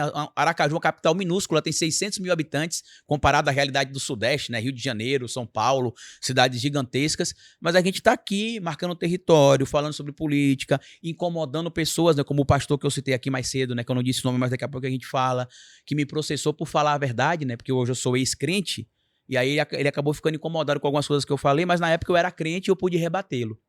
E sabe o que eu acho uma loucura? Surreal. A gente está aqui debatendo isso, né? Sim. Né? Então, acho que voltando lá do que eu te perguntei, por que o Brasil é assim, cara, tudo tá... Ele foi estruturado para ser assim. E a educação, né, cara? E como é que tem gente que é contra a cultura? Você acha uma coisa, caralho, não é papo de subversivo? Cara, é uma coisa muito básica, cara. E o mundo nos mostra que as grandes nações chegaram onde chegaram por causa da educação, cara. Então, mas eles não querem educação por quê? Eu vou te dar um exemplo bem simples. Para manipular, né? Por exemplo, Antes do Código de Defesa do Consumidor ser algo popular e que as pessoas conheciam, as pessoas tomavam vários golpes de empresa e não tinham o que fazer. Quando se teve a massificação, através até de alguns programas de TV sobre o Código de Defesa do Consumidor, as pessoas passaram a ler o Código de Defesa do Consumidor, o que acabou acontecendo? As empresas precisaram melhorar a sua relação com o cliente. Por quê? Porque elas passaram a entender que a partir do momento que o Código de Defesa do Consumidor fosse algo popular e que todo mundo sabia o que estava escrito ali, ela começaria a ser cobrada e começaria a ser punida. No caso da educação é a mesma coisa. Por que governos fascistas, né? E eu não estou falando meramente de Brasil, estou falando na história, no geral, são contra as universidades, são contra a educação de qualidade. Porque quanto mais instruído é o indivíduo, mais ele vai reivindicar. Mais ele vai cobrar, mais ele vai conhecer a lei, mais ele vai saber quais são os seus direitos, e isso é ruim. É por isso que o governo Bolsonaro era tão contra a educação. Por isso que ele promoveu esse desmonte da educação. No livro Como Funciona o Fascismo, que é um dos poucos livros que eu recomendo com frequência, porque ele é pequeno. De quem é? Quem é o autor? É o Stanley. É Jason Stanley. E ele explica lá por que a extrema-direita no mundo inteiro, desde sempre, é contra a educação. Justamente por isso. O maior inimigo da extrema-direita é a educação e a cultura. São os maiores, tanto que você vê que o Bolsonaro, quando foi eleito, acabou com o Ministério da Cultura e botou um bosta no Ministério da Educação. Né, o primeiro foi o Vélez Rodrigues, né, o Ricardo Vélez Rodrigues, o colombiano, né, que não sabia escrever, não sabia falar, indicado pelo próprio Olavo de Carvalho. Então a gente precisa entender isso também. E a educação, ela realmente é emancipadora. É por isso que a extrema-direita tem tanto ódio de Paulo Freire, sabe por quê? Um cara no Nordeste que conseguiu falar assim, me dê 60 dias que eu vou conseguir alfabetizar um bocado de adulto aí que não consegue nem ler nem escrever. E ele conseguir alfabetizar. Você foi alfabetizado, eu fui alfabetizado, e a gente sabe como é que é complexo o processo de alfabetização, não é fácil, não. Até a gente aprender a ler e escrever. Ele conseguiu fazer isso em 60 dias com um grupo de pessoas. Eu posso dizer que esse cara era foda com toda a certeza do mundo. E conceituado no mundo todo, né? E o equivalente deles ao Paulo Freire é o Olavo de Carvalho, né, que conseguiu emborrecer as pessoas em menos de 60 dias. Ou seja, o que Paulo Freire fez em 60 dias, o Olavo fez o oposto em menos de 60, né? Que foi emburrecer as pessoas. Agora, voltando de novo lá atrás, você concorda que essa história dos portugueses, que a história, isso é incontestável, né? Os caras vieram para cá, levavam, né, um Brasil muito fértil, né? Levavam os minerais, as riquezas e exilava a galera aqui. Então, tirava o que tinha de melhor aqui e trazia de lá a escória, né? Então, o Brasil virou um arraial de gente de índole duvidosa. Na verdade, tinha muito criminoso mesmo, né? Inclusive, tinha uma condenação. Eu tô tentando ser... Por exemplo, tinha alguns indivíduos que eram condenados a serem enviados para o Brasil para cumprir pena aqui, né? Porque tinha cometido crimes em Portugal. Então, eu acho que o Brasil começou já com uma índole. Que isso historicamente, cara, isso é muito sério, isso é muito... E não foi pior, sabe por quê, Niso? Porque os portugueses só conseguiram encontrar ouro aqui e outros metais preciosos depois de 200 anos quase que estavam aqui no Brasil. Jura? É. Porque Caralho. quando os europeus espanhóis, né, os hispanos chegaram na América Central, os povos astecas, maias e depois os incas, né, eles já sabiam manusear metais e pedras preciosas, eles já conheciam. Os indígenas brasileiros, muitos não tinham contato, eles eram mais próximos da natureza mesmo, né? Não tinha ideia que existia, né? Na verdade, eu acredito que existiam até alguns, porque se estima que existiam entre 7 e 15 milhões de nativos na época que os portugueses chegaram. E era assim, acho que muitas gerações já, né? Sim, e eu acredito que eles até tivessem algum conhecimento de metal precioso, mas nada muito detalhado. E aí o que acontece? Tanto que é interessante. E não tinha ideia do valor também, né? Não, acho que não usava como uma coisa como valiosa, instrumento de troca, não. E nem de adoração, como acontecia com alguns povos da América Central, por exemplo. E o que é engraçado é que, como os portugueses não acharam nada muito interessante no Brasil, quando eles encontraram o Brasil meio que ficou abandonado por 40 anos. Se você pegar a história do achamento do Brasil em 1500... Oficialmente, Vamos falar da invasão, né? Oficialmente, né? Achamento ou invasão oficialmente em 1500. Até 1538, 1540, você não tinha um interesse claro de Portugal em explorar o Brasil. Por quê? Porque diferente do que aconteceu com os espanhóis na América Central, que o ouro já estava praticamente dado, porque os povos nativos, os ameríndios nativos já sabiam onde é que estava, os daqui não conheciam muita coisa. Então eles exploravam outras coisas, madeira, né, animais da nossa fauna e flora. Só que aí começaram as tentativas de invasão no território brasileiro, né, por ingleses, por espanhóis também, franceses, né? Depois holandeses, né? Os holandeses bem depois. Mas aí eles começam a entender que precisavam fazer esse processo de colonização realmente do Brasil, e a partir dali começam a importar, inclusive, mão de obra, né? Trazer os primeiros escravizados, né, para o Brasil. E aí, mais ou menos com mais ou menos 200 anos, é quando eles começam a encontrar metais e pedras preciosas na região das Minas Gerais, né? Que ali eles começam a meio que entender a importância da colônia do Brasil e precisa mudar o eixo também econômico do sistema de cana-de-açúcar do Nordeste para o sistema de exploração do minério e do metal precioso para a região Sudeste. Por isso que a capital muda para o Rio de Janeiro, né? Porque imagina, por exemplo, sair uma carroça carregada de ouro de Minas Gerais até chegar no Porto de Salvador. Olha o risco de ter roubo, assalto, um monte de coisa. Dias, né? Então era mais fácil você estar mais próximo do Porto, né? No Rio de Janeiro. Então transferiram a capital para o Rio de Janeiro por conta justamente disso. E essa estruturação também de você mandar, né, o pior, digamos assim, de Portugal para cá no começo e tudo mais, também ajudou na formação da sociedade. Porque você, como eu disse, teve gente boa que veio, mas você teve gente, por exemplo, que era criminoso lá e que veio para cá também. E aí já vinha para cá aplicando pequenos golpes, né, ajudando a importar, né, a criminalização. Aí depois veio o processo de escravização, depois que acabou a escravidão no Brasil, veio o processo de preconceito que se permeia até hoje, inclusive. Os escravizados deixaram de ser escravos no final do século XIX, mas continuam escravizados até hoje pela sociedade. Foram 300 anos, né? Mais de 300 anos, né? Muito tempo, porque os cara. primeiros chegaram em 1542. E o que fez também uma sociedade triste, né? Fez uma sociedade sofrida, né, cara? E assim, e apesar de tudo isso, o nosso povo é feliz, né? Eu sou mestiço, né? Eu sou pardo, sou descendente de povos pretos também, né? Não, e no Nordeste, o povo do Nordeste é um exemplo né?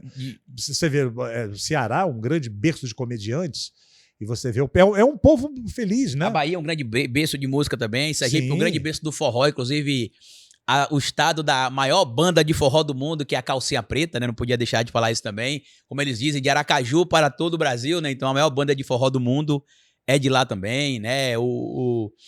Os projetos culturais que a gente vê, inclusive, sendo disseminados. Hoje, inclusive, o Nordeste está na moda, né? Os projetos culturais que a gente tem no Nordeste, o forró está na moda, o arrocha está na moda, foi inserido, inclusive, no sertanejo, né? As novelas e séries que envolvem a cultura nordestina sempre são sucesso em audiência. Por quê? Porque nós somos um povo naturalmente felizes. Por quê? Eu vou citar um exemplo de um cara que ninguém imaginou que falaria o que falou e que não é nordestino, mas já tem um espírito nordestino. O treinador do Fortaleza, o Vojvoda. Ele tá no Fortaleza, eu acho que há 4 anos. Ele é de onde? Ele é argentino. E ele tá no Fortaleza, eu acho que há 3, 4 anos. E aí, roda e vira, aparece uma proposta do Flamengo, do São Paulo, do Corinthians, de outro time aqui da região Sudeste ou do Sul pra ele. E aí a mídia sempre questiona, Vojvoda, por que você não vai pra lá, cara? São times maiores, você vai ganhar mais dinheiro. E aí ele respondeu, você já parou pra pensar que talvez nem todo mundo esteja preocupado só com o dinheiro? Eu moro em Fortaleza, que é um paraíso, minha família adora morar aqui. O clima aqui é ótimo, as pessoas são maravilhosas. O que eu ganho dá e sobra para eu viver aqui. Por que eu vou querer sair daqui para morar lá?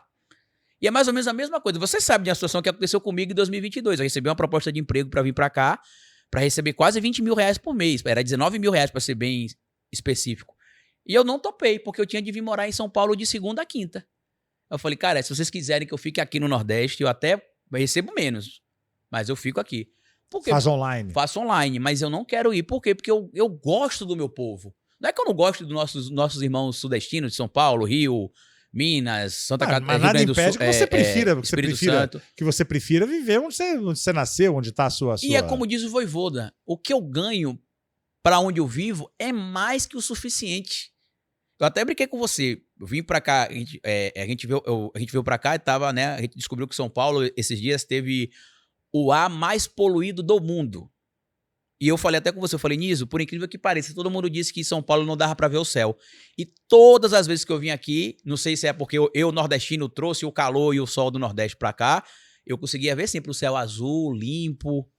Eu falava, cadê essa São Paulo poluída que todo mundo fala? Eu tô vendo agora essa São Paulo poluída. Esses dias foram punks mesmo, né? E eu não troco o meu Nordeste por isso. Sabe por quê, Niso? Se eu quiser sair da minha casa pra praia, é 15 minutos. Se eu quiser sair da minha casa pra cidade do interior da minha família, é 1 hora. Não, aqui tudo é meia hora. Aqui tudo é 1 hora. Meia hora. E eu perto é meia hora. 40 minutos, E eu não quero isso. Então, assim, respeito quem vive aqui, porque eu sei que tem gente que tá acostumada já com essa agitação e tudo mais, mas não tem... É como diria o Luiz Gonzaga, né? Minha vida é andar por esse país pra ver se um dia descanso feliz, guardando as recordações das terras onde passei, mas ele fala o tempo inteiro que ele passou por vários lugares, mas ele quer morrer no lugar dele. Então, assim, viajo para São Paulo, viajo para o Rio, viajo para Brasília, viajo para Fortaleza, viajo para Salvador, né, que estão no Nordeste, né, mas eu quero estar... Você sabe, inclusive, quando eu vim para cá para ficar mais de uma semana, como é que eu fico agoniado para ir embora logo, porque passou de 3 dias, eu já me sinto numa prisão, porque eu não consigo ir para onde eu quero no tempo que eu quero, né? Hoje, por exemplo, eu tive de desmarcar um compromisso que, se fosse Aracaju, eu não precisaria desmarcar, porque eu fui fazer o cálculo de transporte, daqui de onde a gente está para onde eu vou é 1h20, e de lá eu tenho outro compromisso, e de lá de onde eu iria para esse outro compromisso é mais 1h30. Ou seja, eu passaria 3 horas do meu dia hoje dentro de um transporte. Isso em Aracaju eu não faria, sabe por quê? Da capital até a cidade onde o Domingos Montanher morreu, né, o ator, que é Candidé de São Francisco, que é a cidade mais longe de Sergipe, são 2 horas. Ou seja, eu consigo cortar todo o estado de Sergipe em 2 horas. Às vezes eu não consigo cortar a cidade de São Paulo em 2 horas. Sim. Então, sim. Isso eu não quero jamais pra minha vida. É de noite, eu moro aí no Campo Belo, de noite para Itaquera, à noite é 1 hora. Isso eu não quero jamais. Jamais. Imagina de dia, na hora do rush. Meu Deus do céu. Eu falei pro rapaz do Uber que me trouxe, me levou ontem no Brás e me trouxe na sua casa depois, né? Falei, cara, sabe qual é o horário de... quando é que a gente tem engarrafamento em Aracaju? E que nem é assim. Aí ele, de que horas? Eu falei, das 6h30 às 8 da manhã e das 5 da tarde às 7 da noite. O resto, Niso, você não tem isso de, eu não vou por aquela avenida que agora tá engarrafado. Não tem. Onde você for, tá bom. E detalhe, Aracaju é a segunda capital no Brasil que mais tem veículos por pessoa. A cada 2 pessoas, uma tem veículo, ou moto ou carro.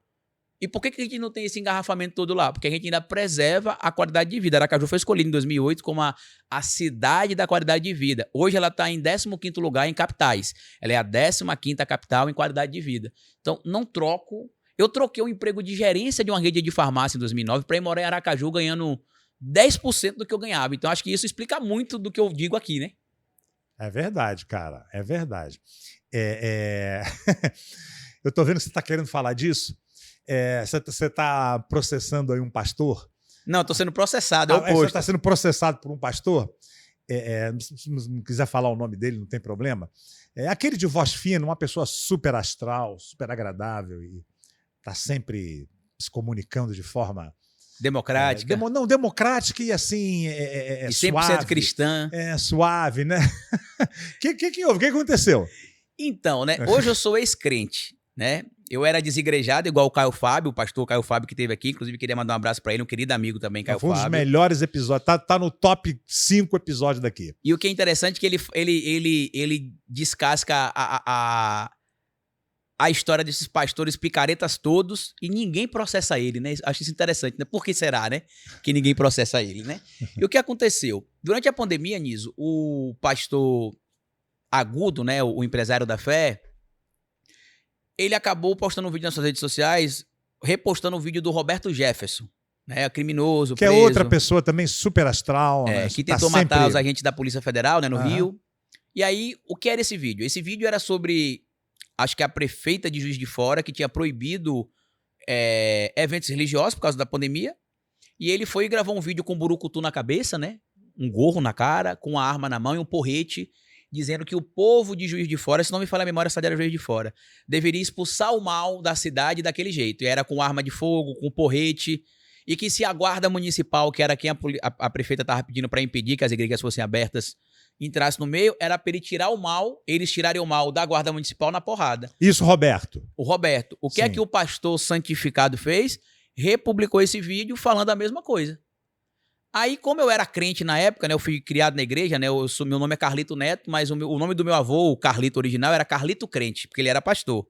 Você até brincou ontem, por que não botou Carlito Crente Neto? Eu falei, não, deixa só o Carlito Neto mesmo que tá bom. Até porque se fosse agora ia ter de virar Carlito ex-crente Neto, né, porque eu sou ex-crente agora. E aí eu fiz um vídeo e comecei o vídeo falando o seguinte, mais de 2000 anos depois, o povo continua escolhendo Barrabás a Jesus Cristo. E aí eu mostrei o pastor, que eu até quase falo o nome dele aqui agora. Fala não. Né? Postando o vídeo do Roberto Jefferson. E aí, como eu era crente, eu peguei a Bíblia e fui desconstruindo todas as mentiras que o pastor estava falando, baseado na Bíblia. E aí ele, como é um cara que defende a liberdade de expressão irrestrita, né? Inclusive por isso que ele quer o impeachment do Xandão, o quanto antes, que ele defende, inclusive, a expansão da fé cristã protestante, ele foi e decidiu processar um irmão de fé. Só que aí Porque ele... estava baseado na Bíblia. Baseado na Bíblia. Usando os argumentos baseados na Eu Bíblia. estava desconstruindo todas as mentiras que ele estava falando, de acordo com o que a Bíblia dizia, inclusive falando sobre os falsos profetas que surgiriam. E mostrando também, por exemplo, algumas coisas do passado dele, né? Gente que ele disse que apoiava e que era criminoso e que ele fazia de conta que não conhecia. Vídeo dele dizendo que se a pessoa morava de aluguel, mas que queria um propósito na vida com Deus, que deixasse de pagar um aluguel um mês para poder colaborar com a obra de Deus. Aí você deixa de pagar o aluguel um mês, é despejado, né? Depois vai orar por Deus no meio da rua, né? E que se você, inclusive, recebesse um dinheirinho a mais do que você já receberia ali do seu salário, que você também dizimasse com os 30%. E aí eu fui e mostrei o que a palavra dizia sobre tudo isso, mostrei inclusive que eles só faziam o upgrade da Bíblia, daquilo que eles queriam, aquilo que eles não achavam interessante, eles não faziam upgrade, ele deixava desatualizado, e um belo dia eu recebo uma notificação de que o pastor, mala cheia, né, acabou me... Você estava louco para falar, né? Acabou me processando, né? Acabou me processando. E aí o que acontece? Eles fazem isso, Niso, porque... Eles sabem que eles não vão ganhar o processo porque não tem conduta criminal cometida por mim. Mas eles sabem que isso gera um custo financeiro. Por quê? Por exemplo, quando ele me processa, eu tenho de constituir um advogado. O advogado vai cobrar no mínimo um salário mínimo. Ele quer te castigar para fazer Só que você ele ter não despesa, contava, dor de cabeça. Ele não contava com a minha astúcia, digamos assim, né? Como diria o Chapolin Colorado. Existia um projeto cabeçado pelo Felipe Neto chamado Cala a Boca Já Morreu, que era um projeto justamente para impedir assédio processual.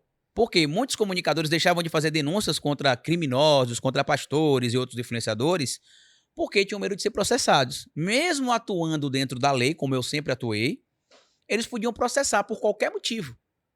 E aí, quando ele me processa, eu tenho de constituir um advogado para eu ter uma relação melhor com ele. E aí, eu sou amigo do Dr. Augusto de Arruda Botelho, o escritório dele estava no projeto, né, no Cala a Boca Já Morreu, e eu mandei uma mensagem para ele: Dr. Augusto, tudo bom? Carlito Neto aqui.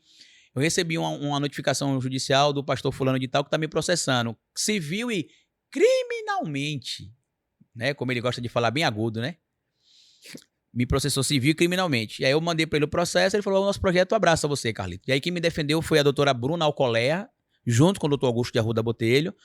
Ganhamos na primeira instância, inclusive a fundamentação, depois eu vou mandar para você, a fundamentação interessante, que a juíza disse que eu não só estava fazendo o uso legítimo do meu direito à liberdade de expressão e liberdade de imprensa, como tudo aquilo que eu estava falando era respaldado na base científica que eu tinha como professor de história e como um professador da mesma crença do pastor. Ou seja, ela meio que falou assim: irmão, isso aí é briga de crente. E o que ele está falando está certo, a não ser que a Bíblia que você está usando é diferente da dele, né? Ou não existe a Bíblia. E aí, não satisfeito, ele recorreu de novo, perdeu de novo. Depois ele recorreu mais uma vez na mesma instância, pedindo para que a juíza se retratasse da decisão dela, pedindo para que ela dissesse que ela errou na decisão, algo do tipo. Aí perdeu de novo. E aí hoje está nas instâncias superiores, inclusive no dia da audiência, né?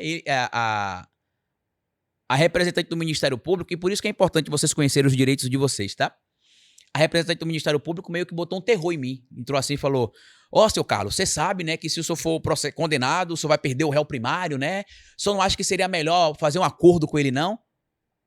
Aí eu falei: não. Ela: mas o senhor não quer nem ouvir a proposta? Eu falei: querer eu não queria, mas como eu sou educado, eu vou ouvir só para vocês entenderem que não faz nenhum sentido a proposta deles. Aí ele fez a proposta. Qual era a proposta? Como um bom defensor da liberdade de expressão, ele pediu que eu deletasse todos os vídeos do meu canal que ele fosse citado, que nunca mais eu falasse dele, e viva a liberdade de expressão, né? Nunca mais eu falasse dele, e que eu publicasse um vídeo de 2,5 minutos no meu canal, me retratando sobre uma conduta supostamente ilegal que eu teria tido contra ele. Aí eu falei que eu não aceitaria. Aí ela continuou: o senhor sabe, né, que o senhor pode ser condenado e pode perder o réu primário. Eu falei: sei, excelência. Inclusive também sei o que a lei diz. E sei que eu não cometi crime. Na época eu era até estudante de direito ainda, hoje eu estou com a universidade trancada, e eu falei: eu conheço a lei. E eu não ultrapassei o limite da lei. Então, se eu tenho o direito à ampla defesa, eu não vou fazer acordo. E não fiz. Aí depois entra ele numa sala daqueles escritórios de advocacia, Niso, que parece escritório de advocacia de novela, que é aquela sala quadrada de vidro, ele na ponta com a jaqueta de couro, né? E um monte de advogados sentados ao redor. E aí eu fiquei com vontade de rir na hora. Eu nunca falei isso publicamente. Por quê? Porque tá eu e a minha advogada aqui, né? Ela no escritório dela, no escritório normal, eu no meu estúdio normal, e ele nessa sala toda bonitona, com um monte de advogado. Aí vai a juíza ler que eu não tinha aceitado o acordo. olha, as partes estão aqui, o senhor Carlos não aceitou a proposta de acordo, o senhor Silas, não sei das quantas, não aceitou o acordo, e não sei o quê. Não disse o nome dele, tá vendo? Tô falando, né? Quantos tem por aí, né? Né? Quantos pastores com esse nome deve ter por aí, né? E ele não aceitou o acordo, e não sei o quê, e eu aqui... E porque eles tentaram me intimidar, pensando que eu iria ceder. Como agora, por exemplo, tem um deputado que tá me processando também, dizendo que, inclusive, tá me fazendo gastar dinheiro, que eu não consegui nenhum escritório de advocacia para me defender, mas tá me fazendo gastar... Quer dizer, eu consegui um escritório para me defender, mas ele não custeia os recursos. Então eu tenho de pagar do meu bolso. Então, como a gente perdeu na primeira instância, eu tive de recorrer no STJ. E tô recorrendo. Mas não vão me intimidar. Eu vou avisar para vocês aí que são pastores, que exploram a fé, né, que são empresários da fé, políticos. Meu amigo, eu estudo muito para não passar do limite da lei. E eu sei que mesmo não passando, vocês podem me processar. Mas não faço acordo quando eu estou certo de maneira alguma. E, bom, a gente sabe também, na questão de passar pano, tem crentes maravilhosos. Acho que a maioria, né? Mas tem muito picareta. Mas a galera, quando dá pra ser picareta, velho... Tem aí uma pastora aí que é conhecida como a pastora do Pix, que é bem famosa, né? Que ela só faz vídeo pedindo Pix, mora em uma mansão, tem carros de luxo, mas vive do Pix. Tudo em nome de Deus, né? Em nome de Deus, que se você quiser ser abençoado... E sabe o que eu acho engraçado, né? Que eles dizem que Deus era de direita, né? Jesus, né? A imagem e semelhança de Deus, né? Que é o menino Jesus, foi isso. E eu pergunto, se Jesus era esse cara do empreendedorismo, né? Que tinha um mindset do empreendedorismo, por que que quando ele pegou o pão, ao invés dele vender os pedaços, ele repartiu de graça? Por que que no casamento, quando acabou o vinho, ele poderia falar assim, olha, se você for comprar o vinho agora, vai dar trabalho, porque tem de ir lá buscar, eu consigo transformar água e vinho aqui no precinho. Ou por que que ele não cobrava, por exemplo, para fazer milagre? Eu não sou católico, mas acho Jesus um grande cara, ele devia ser muito gente boa. Com certeza. Ele estava sempre na periferia, ele não julgava ninguém, e tinha prostituta, e tinha homossexual, e sabe que eu acho que seria... ele sempre abraçava, entendeu? Sabe o que eu acho que seria engraçado hoje, Niso? Eu tava até conversando isso com um amigo essa semana. Se aquela cena de Jesus com Maria Madalena acontecesse hoje, da meretriz, pecadora, que traiu o marido, que seria apedrejada, acontecesse agora, né, que Jesus aparece... Aí chega na parábola e fala para os cidadãos, né, para os indivíduos lá o seguinte, respeite a mulher e aquele que nunca pecou, que atire a primeira pedra. E aí ninguém atira na parábola porque todo mundo é pecador. Aí eu falei com esse amigo, imagina se fosse hoje. Vem de lá para cá um maluco barbudo e de saia, defendendo uma prostituta. O cara ia falar, vamos meter pedra nessa vagabunda e nesse maconheiro comunista. Ia ser assim. Porque eles não conseguem entender que o Jesus que eles inventaram hoje na Bíblia deles, né? Não é o Jesus o Jesus original da Bíblia, ele é amor, ele é perdão, ele é justiça. O de agora é perseguição, maldição, preconceito, ódio, violência. Às vezes eu acho que eu estou lendo a Bíblia do capeta, em vez de ler a Bíblia de Jesus Cristo. E muitos desses pastores se lascam comigo, por quê? Porque como eu era neto de pastor, minha irmã é pastora, inclusive, meu cunhado é pastor, minha falecida avó era pastora, meus primos, eu sou de uma família de crente. Né? E daqueles crentes de igreja pentecostal, que é aquela que a gente brinca dizendo que é a igreja, que o fogo desce do céu e entra na igreja, porque a gente fala em línguas, a gente tem revelação, né? Enfim. Inclusive seriam os mais radicais dentro da crença cristã protestante. E eles se lascam porque eu conheço a Bíblia. Teve até uma história interessante, que é a história do cheque que esse pastor recebeu de um cara investigado na Lava Jato. Que ele recebeu um cheque de 100 mil reais para poder abençoar a vida desse rapaz. E aí ele foi prestar depoimento na polícia, dizendo que ele não sabia que aquele cheque era criminoso, que não sei o quê. Só que se ele recebeu, né? Se ele realmente é cristão, como ele diz, se ele não sabe que aquilo é pecado, tá beleza. Mas a partir do momento que ele sabe que o dinheiro é ilícito e que fica calado, aí eu citei para ele Jeremias 22:13, que tá na Bíblia. Por isso que eu sou bom em debate com eles, porque como ex-crente eu conheço a Bíblia, né? E aí o que é que diz o Jeremias 22:13? Ai daqueles que edificais sua casa sobre bens ilícitos e não pagai ao próximo o devido pelo seu trabalho. Aí eu até brinco, né, com os amigos que eu tenho que são crentes, radicais, bolsonaristas e apoiadores desse pastor, que tem IPTV em casa, né? Aquela TVzinha da TV Box, que é clandestino. Aí eu falo, isso é engraçado, né, meu irmão? Você é ortodoxo pra um monte de coisa, mas pra falcatrua do IPTV você pode, né? Não, mas não tem nada de irregular, não. Não tem, não? Lê lá, Jeremias 22:13. Eu falei, você tem de escolher, meu irmão. Ou você quer ser um crente que segue a palavra, Ou você quer ser um crente que segue a palavra quando lhe convém. Então não pode acontecer. E aí, Não, Jeremias tem lá, não usar IPTV, tem. não, é porque quando ele fala assim, ai daquele que edificai, né? Que manter sua casa Sim, sim. sob bens ilícitos. Sim, e isso é sim. qualquer tipo de bem. Claro. DVD pirata. Eu tinha um amigo que era pastor e que ele ficava nessa... Isso na época que o DVD, muita gente comprava DVD, né? Aham. Aí ele vivia nesse negócio de puritanismo, e eu lembro que eu comprava os DVDzinhos do mercado paralelo, né? O mercado alternativo, em frente à farmácia que eu era gerente. E ele passava lá também nisso, enchia a mão. Comprava 20 DVDs, 10 DVDs por R$20, cada um saía R$2. E aí um belo dia eu falei, fulano, você tá dizendo que isso é pecado, isso é pecado, isso é pecado, e por que você não usa o Jeremias 22:13 para dizer que é pecado também? Aí ele, não, mas o que eu tô fazendo não é pecado, não. Eu falei, é sim. Não, não é, não é. Eu falei, leia lá. Aí ele leu nisso. Ai daquele que edificar sua casa sobre bens ilícitos, vão pagar o próximo devido pelo seu trabalho. Aí olhou pra mim com aquela cara de cu, de bunda, né? Olhou pra mim assim, com a cara de bunda e falou, pô, bicho, você tá certo. Eu vou dar os DVD tudo. Eu falei, também você não pode dar, porque você também vai estar levando pra frente. Exatamente. Você tem de destruir os DVDs que você tem. Aí ele chegou no outro dia na farmácia com uma sacola de DVD enrolada no saco e jogou no lixo da farmácia. Ele, não, eu vou jogar aqui. Se alguém quiser pegar, pegue. Mas eu não vou dar pra ninguém. Tá. Aí a gente descartou. Alguns o motoboy da farmácia acabou pegando, inclusive. Aí eu falei, você deixou fácil, aí o motoboy tá pegando. Você tá falando, ele, não, eu joguei no lixo. Aí já não é mais comigo. Mas assim, toda vez que o crente que se diz ortodoxo é confrontado, ele sempre inventa alguma coisa que não tá na Bíblia ou alguma coisa que ele interpretou diferente da Bíblia pra se defender. E aí eu nem falo nada. Eu só rio. Quando eu vejo alguns crentes falando bobagem, eu só rio. Porque eu conheço a Bíblia, entendeu? Aí eu escuto a merda. Tem coisa que não tem como argumentar, cara. Tem coisa que é perda de tempo. E o cara que é cego. Olha, tem uma coisa, por exemplo, que quem não é da igreja não entende, né? Você sabia que os casais se aconselham até sobre a vida sexual com os pastores e pastoras? Imagino. Quando eu falo isso pro povo, o povo fala assim, e quem é o doido que vai na igreja falar pro pastor que não tá transando com a mulher ou que a mulher não tá transando com ele? Eu falei, então, deixa eu explicar uma coisa pra vocês. Na igreja, a gente não enxerga o pastor como o fofoqueiro que vai ouvir minha conversa e vai espalhar. A gente enxerga o pastor como um indivíduo realmente que tá ali pra orientar, pra aconselhar. É como se fosse um pai ou uma mãe também, né? Que tem igrejas que não tem pastoras, mas tem igrejas que tem pastores. Então, é um pai ou uma mãe. Aí imagina, por exemplo, eu explicar pra pessoa... Eu nunca fiz isso, mas assim, eu conheço casais que faziam isso na igreja. Pra comentar com o pastor que a esposa não procurava ele na cama. Ou o esposo dizer que a esposa não o satisfazia na cama. Aí a pessoa fala, mas conversa esse tipo de coisa? Conversa. Por isso que as pessoas não conseguem entender, por exemplo, Niso, como a igreja conseguiu manipular a cabeça das pessoas para uma parte significativa dos cristãos protestantes hoje olharem para figuras como o Bolsonaro e acharem que ele é um enviado de Deus, que ele é abençoado por Deus. É a manipulação que os pastores conseguem fazer.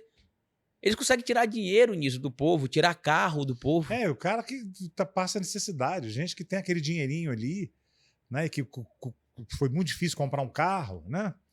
Isso aí é foda, cara. Agora, mudando de pau pra cavaco, e o seu livro? Esse que você acabou de lançar? Então, lancei, né? Esse é a minha obra-prima. Eu até conversei com você que se eu fosse um pintor, esse seria a minha Mona Lisa. Né? Esse é o meu quarto livro, o Descomplicando a Política. Foi um sucesso na Bienal do Livro, inclusive a moça até me chamou do stand lá para parabenizar, que ficaram acho que só 4 exemplares dos que eles levaram para vender na Bienal. A gente fez o lançamento dele na 27ª Bienal do Livro de São Paulo, né? Acho que só tinha eu e mais outros 2 ou 3 escritores sergipanos que estavam aqui também, então isso me orgulha ainda mais, né? Porque isso aqui é um estado pequeno, já é pouco representado e eu estava aqui no meio de mais 2 ou 3 representantes, né? É um livro que busca trazer aquilo que eu faço no meu canal, Niso, que é justamente descomplicar a política, né? Não tá falando tantos termos técnicos, ou quando se falar o termo técnico, explicar no português claro o que aquele termo técnico quer dizer, né? A gente até brincou esse dia sobre o Guilherme Boulos no debate de uma TV aí com o Pablo Marçal falando de homônimo. Não, porque todo mundo já sabe que o que esse cara fez foi uma fraude. Ele pegou o homônimo pra me atacar e dentro de mim eu ficava, filho de moça, explique o que diabo é homônimo, que nem o povo todo não mundo sabe. sabe o que é homônimo. É uma palavra... Né? Então, o que é homônimo? Homônimo é uma pessoa que tem o mesmo nome da outra, por exemplo. Né? Então, por que não fala isso? Então, no meu livro, eu simplifico as explicações, né? Mas deixo elas todas fundamentadas, tanto que muita gente reclamava que nos meus outros livros, o Falando de Política Sem Politiquês, o Bora Votar e o Mito, a Cronologia do Caos, que eu falava sobre as desgraças que o Brasil viveu durante o governo Bolsonaro, eles diziam que eu referendava pouco as referências no livro, né? E eu colocava as referências no livro, mas às vezes eu não colocava no final, no referencial bibliográfico. E aí muita gente falava, Carlito, a gente quer usar o seu livro na universidade, mas a gente queria que você colocasse o referencial atrás. Mas o referencial tá no livro. E aí o que é que eu fiz? Esse livro demorou mais ou menos 1 ano para ser escrito, né? O Descomplicando a Política.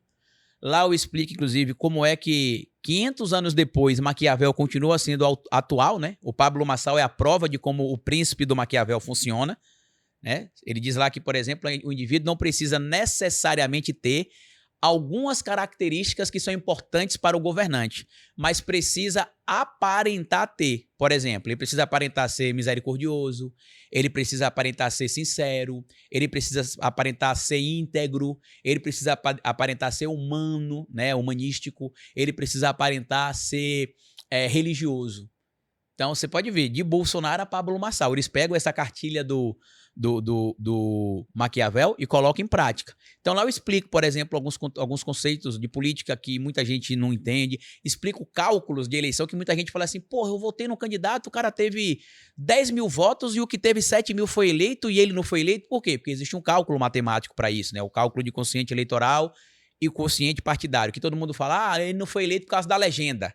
Certo, mas como o diabo faz o cálculo dessa legenda? Então lá eu explico como é que você faz o cálculo. Né? No meu primeiro livro eu também explicava isso, botei até a imagem lá do Enéas, explicando como é que o Enéas foi eleito em 2002 e ele levou um monte de deputado junto com ele em 2002. Né? Explico também como é que a lei mudou por causa do Tiririca, né? Inclusive tem gente que não sabe, mas a lei hoje do cálculo eleitoral mudou por causa do Tiririca, porque os candidatos abriam a mão do horário eleitoral e dava todo o tempo para o Tiririca estourava em votos e levava vários deputados do partido que tinham poucos votos, por exemplo. Então, a gente explica lá isso, explica conceitos contemporâneos de política também, Niso, como, por exemplo, soft power, né, que é um conceito da ciência política, um conceito com nome bonito em inglês, mas lá eu explico em português e bem claro o que é o soft power, né, que é o poder leve, né, o poder suave. Por exemplo, o Brasil hoje está vivendo uma onda de dorama.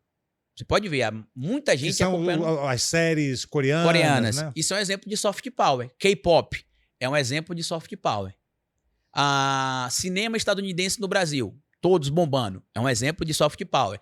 Exemplo de hard power, influência bélica que os Estados Unidos da América, por exemplo, tem nesse momento do conflito Israel e Palestina, no conflito no Afeganistão, no conflito no Iraque. É quando você coloca em prática o poder duro, né, o poder da força ali, o poder bélico. O Brasil exerce o soft power, por exemplo, através atualmente da cultura do funk, do trap, do hip hop, do futebol, das novelas. Muita gente esquece, mas a novela brasileira, as novelas, né, que passavam e passam até hoje em vários países do mundo, é um exemplo do soft power brasileiro, de como a gente exporta a cultura brasileira, a influência brasileira. Hoje a gente tem força, sabe de quem no soft power? Dos chineses. A gente incorporou palavras no nosso vocabulário que são da cultura que são de origem chinesa. Por exemplo, quando a gente compra um produto que a gente acha que porque ele é barato e a qualidade não é tão boa, a gente fala, esse produto aí é um produto que veio de tal marketplace chinês. Não vou dizer o nome aqui, mas é do Xing Ling, é do Xinxin, né? A gente sempre diz, é da Ali, é da Shaw, alguma coisa, né? A gente sempre associa isso à palavra, né? Tem até um senador nesse momento no Congresso Nacional que muita gente chama ele de Suat da, e aí diz o nome do marketplace chinês, né? Que ela faz parte. Então, essa influência, os carros, o BYD, por exemplo, né? Fabricante de carro elétrico, que é concorrente da Tesla, por exemplo. Hoje ele é o fabricante de carro elétrico que mais vende veículos no mundo. Então, isso mostra a influência também do mercado elétrico em regiões distintas do mundo, do povo chinês. Então, isso é uma espécie de soft power também. A gente explica o que é o bolsonarismo, que muita gente acha que o bolsonarismo é um movimento que só existe porque o Bolsonaro ajudou a criar. Não, ele já é um movimento, uma corrente dentro do que a gente chama de fascismo ou neofascismo, que existe hoje, independente da figura do Bolsonaro. Botaram esse nome porque ele foi um cara que despontou, né? Isso. E é mundial, né? É um fenômeno mundial. Como o nazismo, né? Que teve esse nome por causa do partido nazi, né? Como ele chamava, que era o Partido Nacional Socialista dos Trabalhadores Alemães, que inclusive muito fascista burro brasileiro, ou é burro ou faz de conta que não entende, né? Acha que por ter lá trabalhadores e socialista, ele era um partido de esquerda. e que o nazismo era de esquerda. E o próprio Hitler, no livro dele, o Mein Kampf, explica que, na verdade, é tudo estratégia. Até a cor, ele fala, a cor vermelha que ele escolheu para usar na suástica, ele diz que escolheu justamente para irritar os marxistas.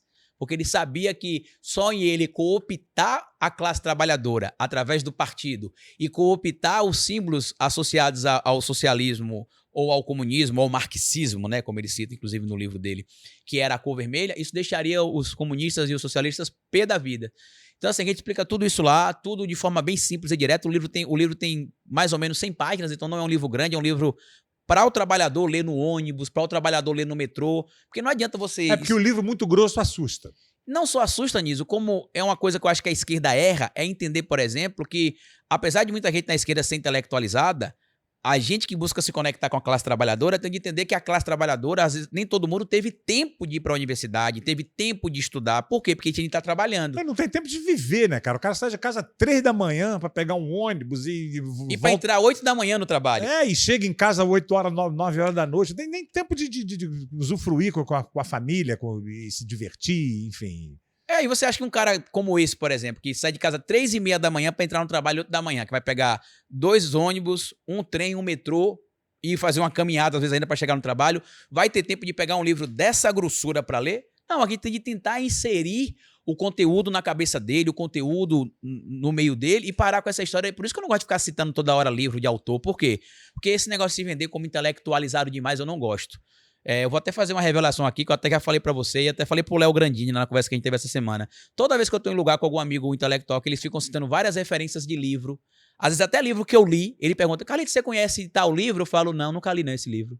Carlito, mas você conhece não sei quem? Não conheço não. Porque eu não preciso estar provando pro povo que eu li 100 livros e que eu sou foda. Não, eu sou um comunicador popular. É isso que eu sou. Eu sou um fazedor de conteúdo, não sou nem um criador de conteúdo, não, eu sou um fazedor mesmo de conteúdo. Gosto de fazer meu conteúdo. Nos meus vídeos eu utilizo patativa do assareco no final, né? É melhor escrever errado a coisa certa do que escrever certo a coisa errada. Isso é você melhor escrever com a gramática errada. Exato. É escrever mal gramaticamente, mas mandar a mensagem certa do que escrever bonito, floreado. Você entendeu? E dando uma mensagem merda. Então, é isso que eu... E muita gente, às vezes, me vai no meu vídeo e fazer correções de palavras que eu utilizo. E aí é sempre assim. Eu sei que as pessoas não fazem por maldade, entendeu, Niso? Elas fazem porque gostam do meu trabalho e acham que aquilo vai me prejudicar de alguma maneira. Como eu tenho dislalia, eu tenho dificuldade de falar algumas palavras que tem a letra R no meio. Por exemplo, inclusive o por quase travou agora, né? Por exemplo, a palavra cérebro. Se eu não marcar o R em algumas palavras, eu não consigo falar cérebro. Eu falo cérebro. Por quê? Não é que eu tenho um problema de fonética, de dicção, não. É uma dificuldade realmente que a gente tem. Quem é dislálico tem dificuldade de falar palavras com L e com R. Muita gente até confunde com a síndrome do Cebolinha. Mas eu não tenho uma língua pegada, né? Como o Cebolinha, por exemplo, ali que fala, né, algumas coisas. Original. Não, eu consigo falar original, mas eu preciso sempre marcar para não ter problema. E às vezes o nosso campo não consegue entender isso, né? Ele acha que quanto mais intelectualizado ele parecer pro povo, mais o povo olhar para ele e vai falar, porra, esse cara é foda, ele sabe ler, escrever, leu 1000 livros. E às vezes o cara quer só saber o seguinte, meu patrão, você vai fazer a linha do trem da comunidade que eu moro até o meu trabalho, porque eu tô saindo de casa 3 da manhã. Se você fizer a linha do trem, que eu saia de casa às 5 da manhã para chegar no trabalho 8 horas, eu voto em você. É isso que o cara quer saber. Essa coisa intelectual. É coisa da esquerda elitizada, esquerda caviar, exato. Que quer mostrar que... E sabe o que é interessante de tudo isso, Niso? Repara, você pega o último exemplar, talvez, do político de esquerda que se conecta massivamente com a classe trabalhadora. Não quer dizer que os outros não se conectem, para não gerar uma polêmica aqui. O Lula. O Lula é um cara que se conecta massivamente com a classe trabalhadora até hoje. Como é que eu sei disso? O Lula lidera as pesquisas, inclusive de aprovação, né? Ele é melhor aprovado entre os mais pobres, e não é só no Nordeste não, tá? É no Brasil inteiro. Entre os mais pobres... Mais velhos, né? Os mais velhos e os menos escolarizados, ou seja, as pessoas que sabem o impacto que as políticas sociais têm na classe trabalhadora. Todos os novos líderes de esquerda, que são excelentes, eu não estou aqui criticando eles, né? O Haddad, o Boulos, a Maria do Rosário, a Manuela Dávila, o Marcelo Freixo, todos estes têm uma coisa em comum. Eles lideram entre os mais ricos, os mais intelectualizados e os mais jovens. Ou seja, não é que eles não falam para a classe trabalhadora, eles até falam, mas a mensagem deles não chega na classe trabalhadora como chega a mensagem do Lula. Por isso que é importante essas pessoas dialogarem muito com o presidente Lula. Por quê? Porque se o Lula se conecta com um público que é o oposto dessas novas lideranças de esquerda, alguma coisa está errada. Porque se eu falo com a classe trabalhadora, como é que eu não lidero entre a classe trabalhadora? Aqui em São Paulo, por exemplo, o Ricardo Nunes e o Pablo Marçal lideram entre os mais pobres, entre os menos escolarizados e entre os mais velhos. O Guilherme Boulos lidera entre os mais intelectualizados, É o contrário. os mais ricos exatamente e os o mais contrário. jovens. E não é que ele não consiga se conectar com a classe trabalhadora, como eu estou falando. Às vezes o problema é como a comunicação é feita com a classe trabalhadora. O presidente Lula, por exemplo, não fala assim, a gente vai fomentar o labor nesse país, a gente vai colocar praxis de verdade no campo da luta ou da peleia, como alguns gostam de falar. O que é que o Lula fala? Nós vamos botar o povo para trabalhar, vamos botar comida na mesa do povo, vamos fazer a prática política, tirar a política de dentro dos grandes salões e levar para a rua. Aí quando você vai discursar com um cara, não vou citar o nome de nenhum porque não é especificamente uma figura, mas é o campo da esquerda no geral. Aí o cara sempre faz, não, a gente tem de se mobilizar para organizar, né, porque uma praxis feita em um labor coletivo é mais eficaz. Enquanto o cabo acende e fala assim, meu patrão, ó, vamos se juntar na rua ali para começar a cobrar. No meu vídeo, eu até te mostrei recentemente, eu fiz uma denúncia contra um político lá em Sergipe e eu falei que ele fez um acordo de não persecução penal, que é basicamente um acordo para o processo ser cessado ali, só que tem algumas condições que é colocada para o réu. Como é que eu falei no meu vídeo? No meu vídeo eu falei, é basicamente engavetar tudo. Por quê? O povo não vai ter tempo de... Deixa eu ler aqui o que é persecução penal. É claro que não é geral, não quero dizer que todo mundo do povo não vai fazer isso, mas a comunicação ela tem de ser de massa, Niso. Então se eu quero falar com o Niso, que é intelectualizado, com o Carlito, que é intelectualizado, eu quero falar também com a Mariazinha, que não conseguiu nem fazer a primeira série do ensino fundamental e não sabe ler e escrever. Eu preciso falar com o Joãozinho, que fez até o 4º ano do ensino médio, mas não consegue estudar porque trabalha de domingo a sábado. E essa é a maioria, né? E essa é a maioria. Então, assim, a gente tem de produzir uma comunicação de massa.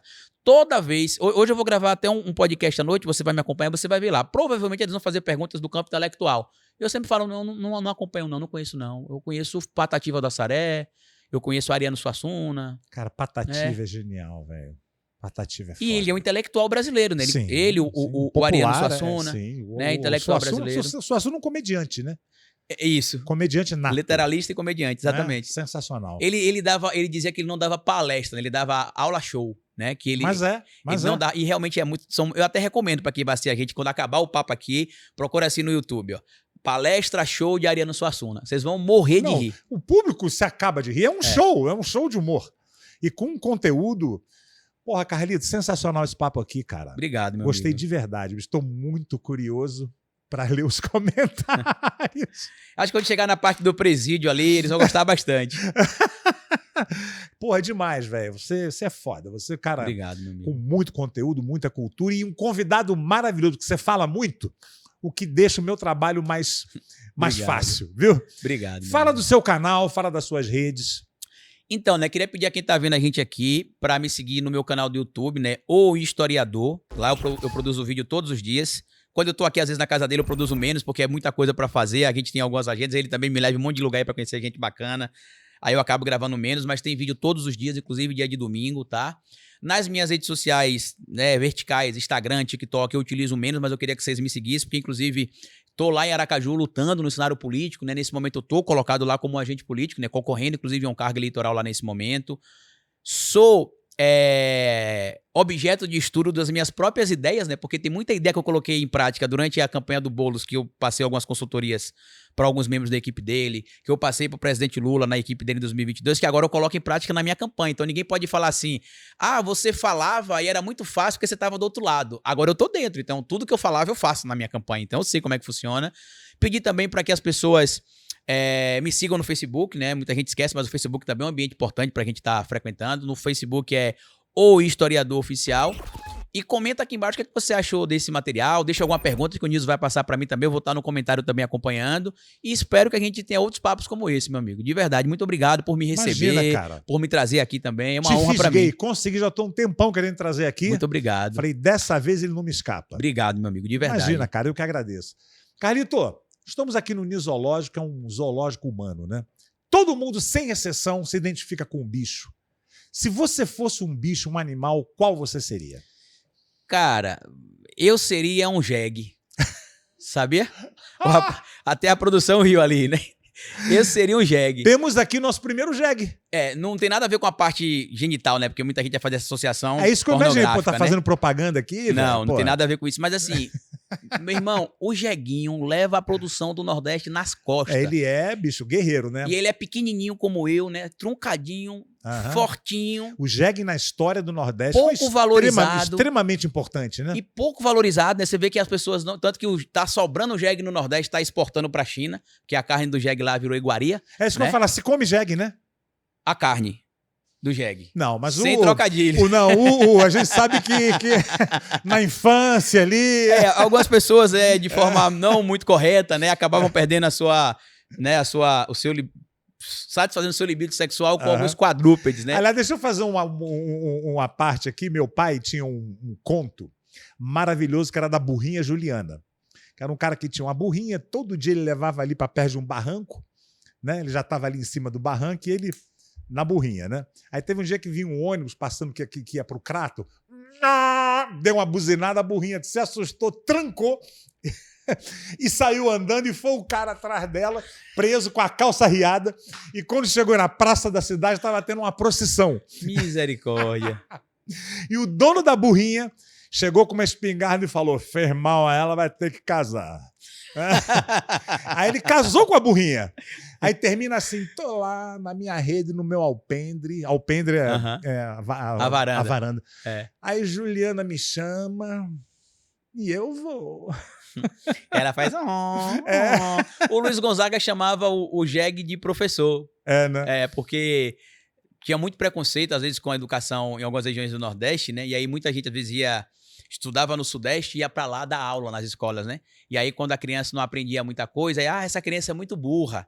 Aí o Luiz Gonzaga disse que para poder rebater esses professores que eram preconceituosos, chamavam o jumento de professor. Por quê? Porque ele disse que o jumento falava algumas letras, né? Que era A, E, I, O, U, Y, que é o Y, né? Que é o rugido, né? Vamos chamar assim, né? O relincho do jeguinho. Mas eu me identifico com o jeguinho, meu amigo. O cara o bicho que é pouco valorizado, mas é muito forte, muito guerreiro.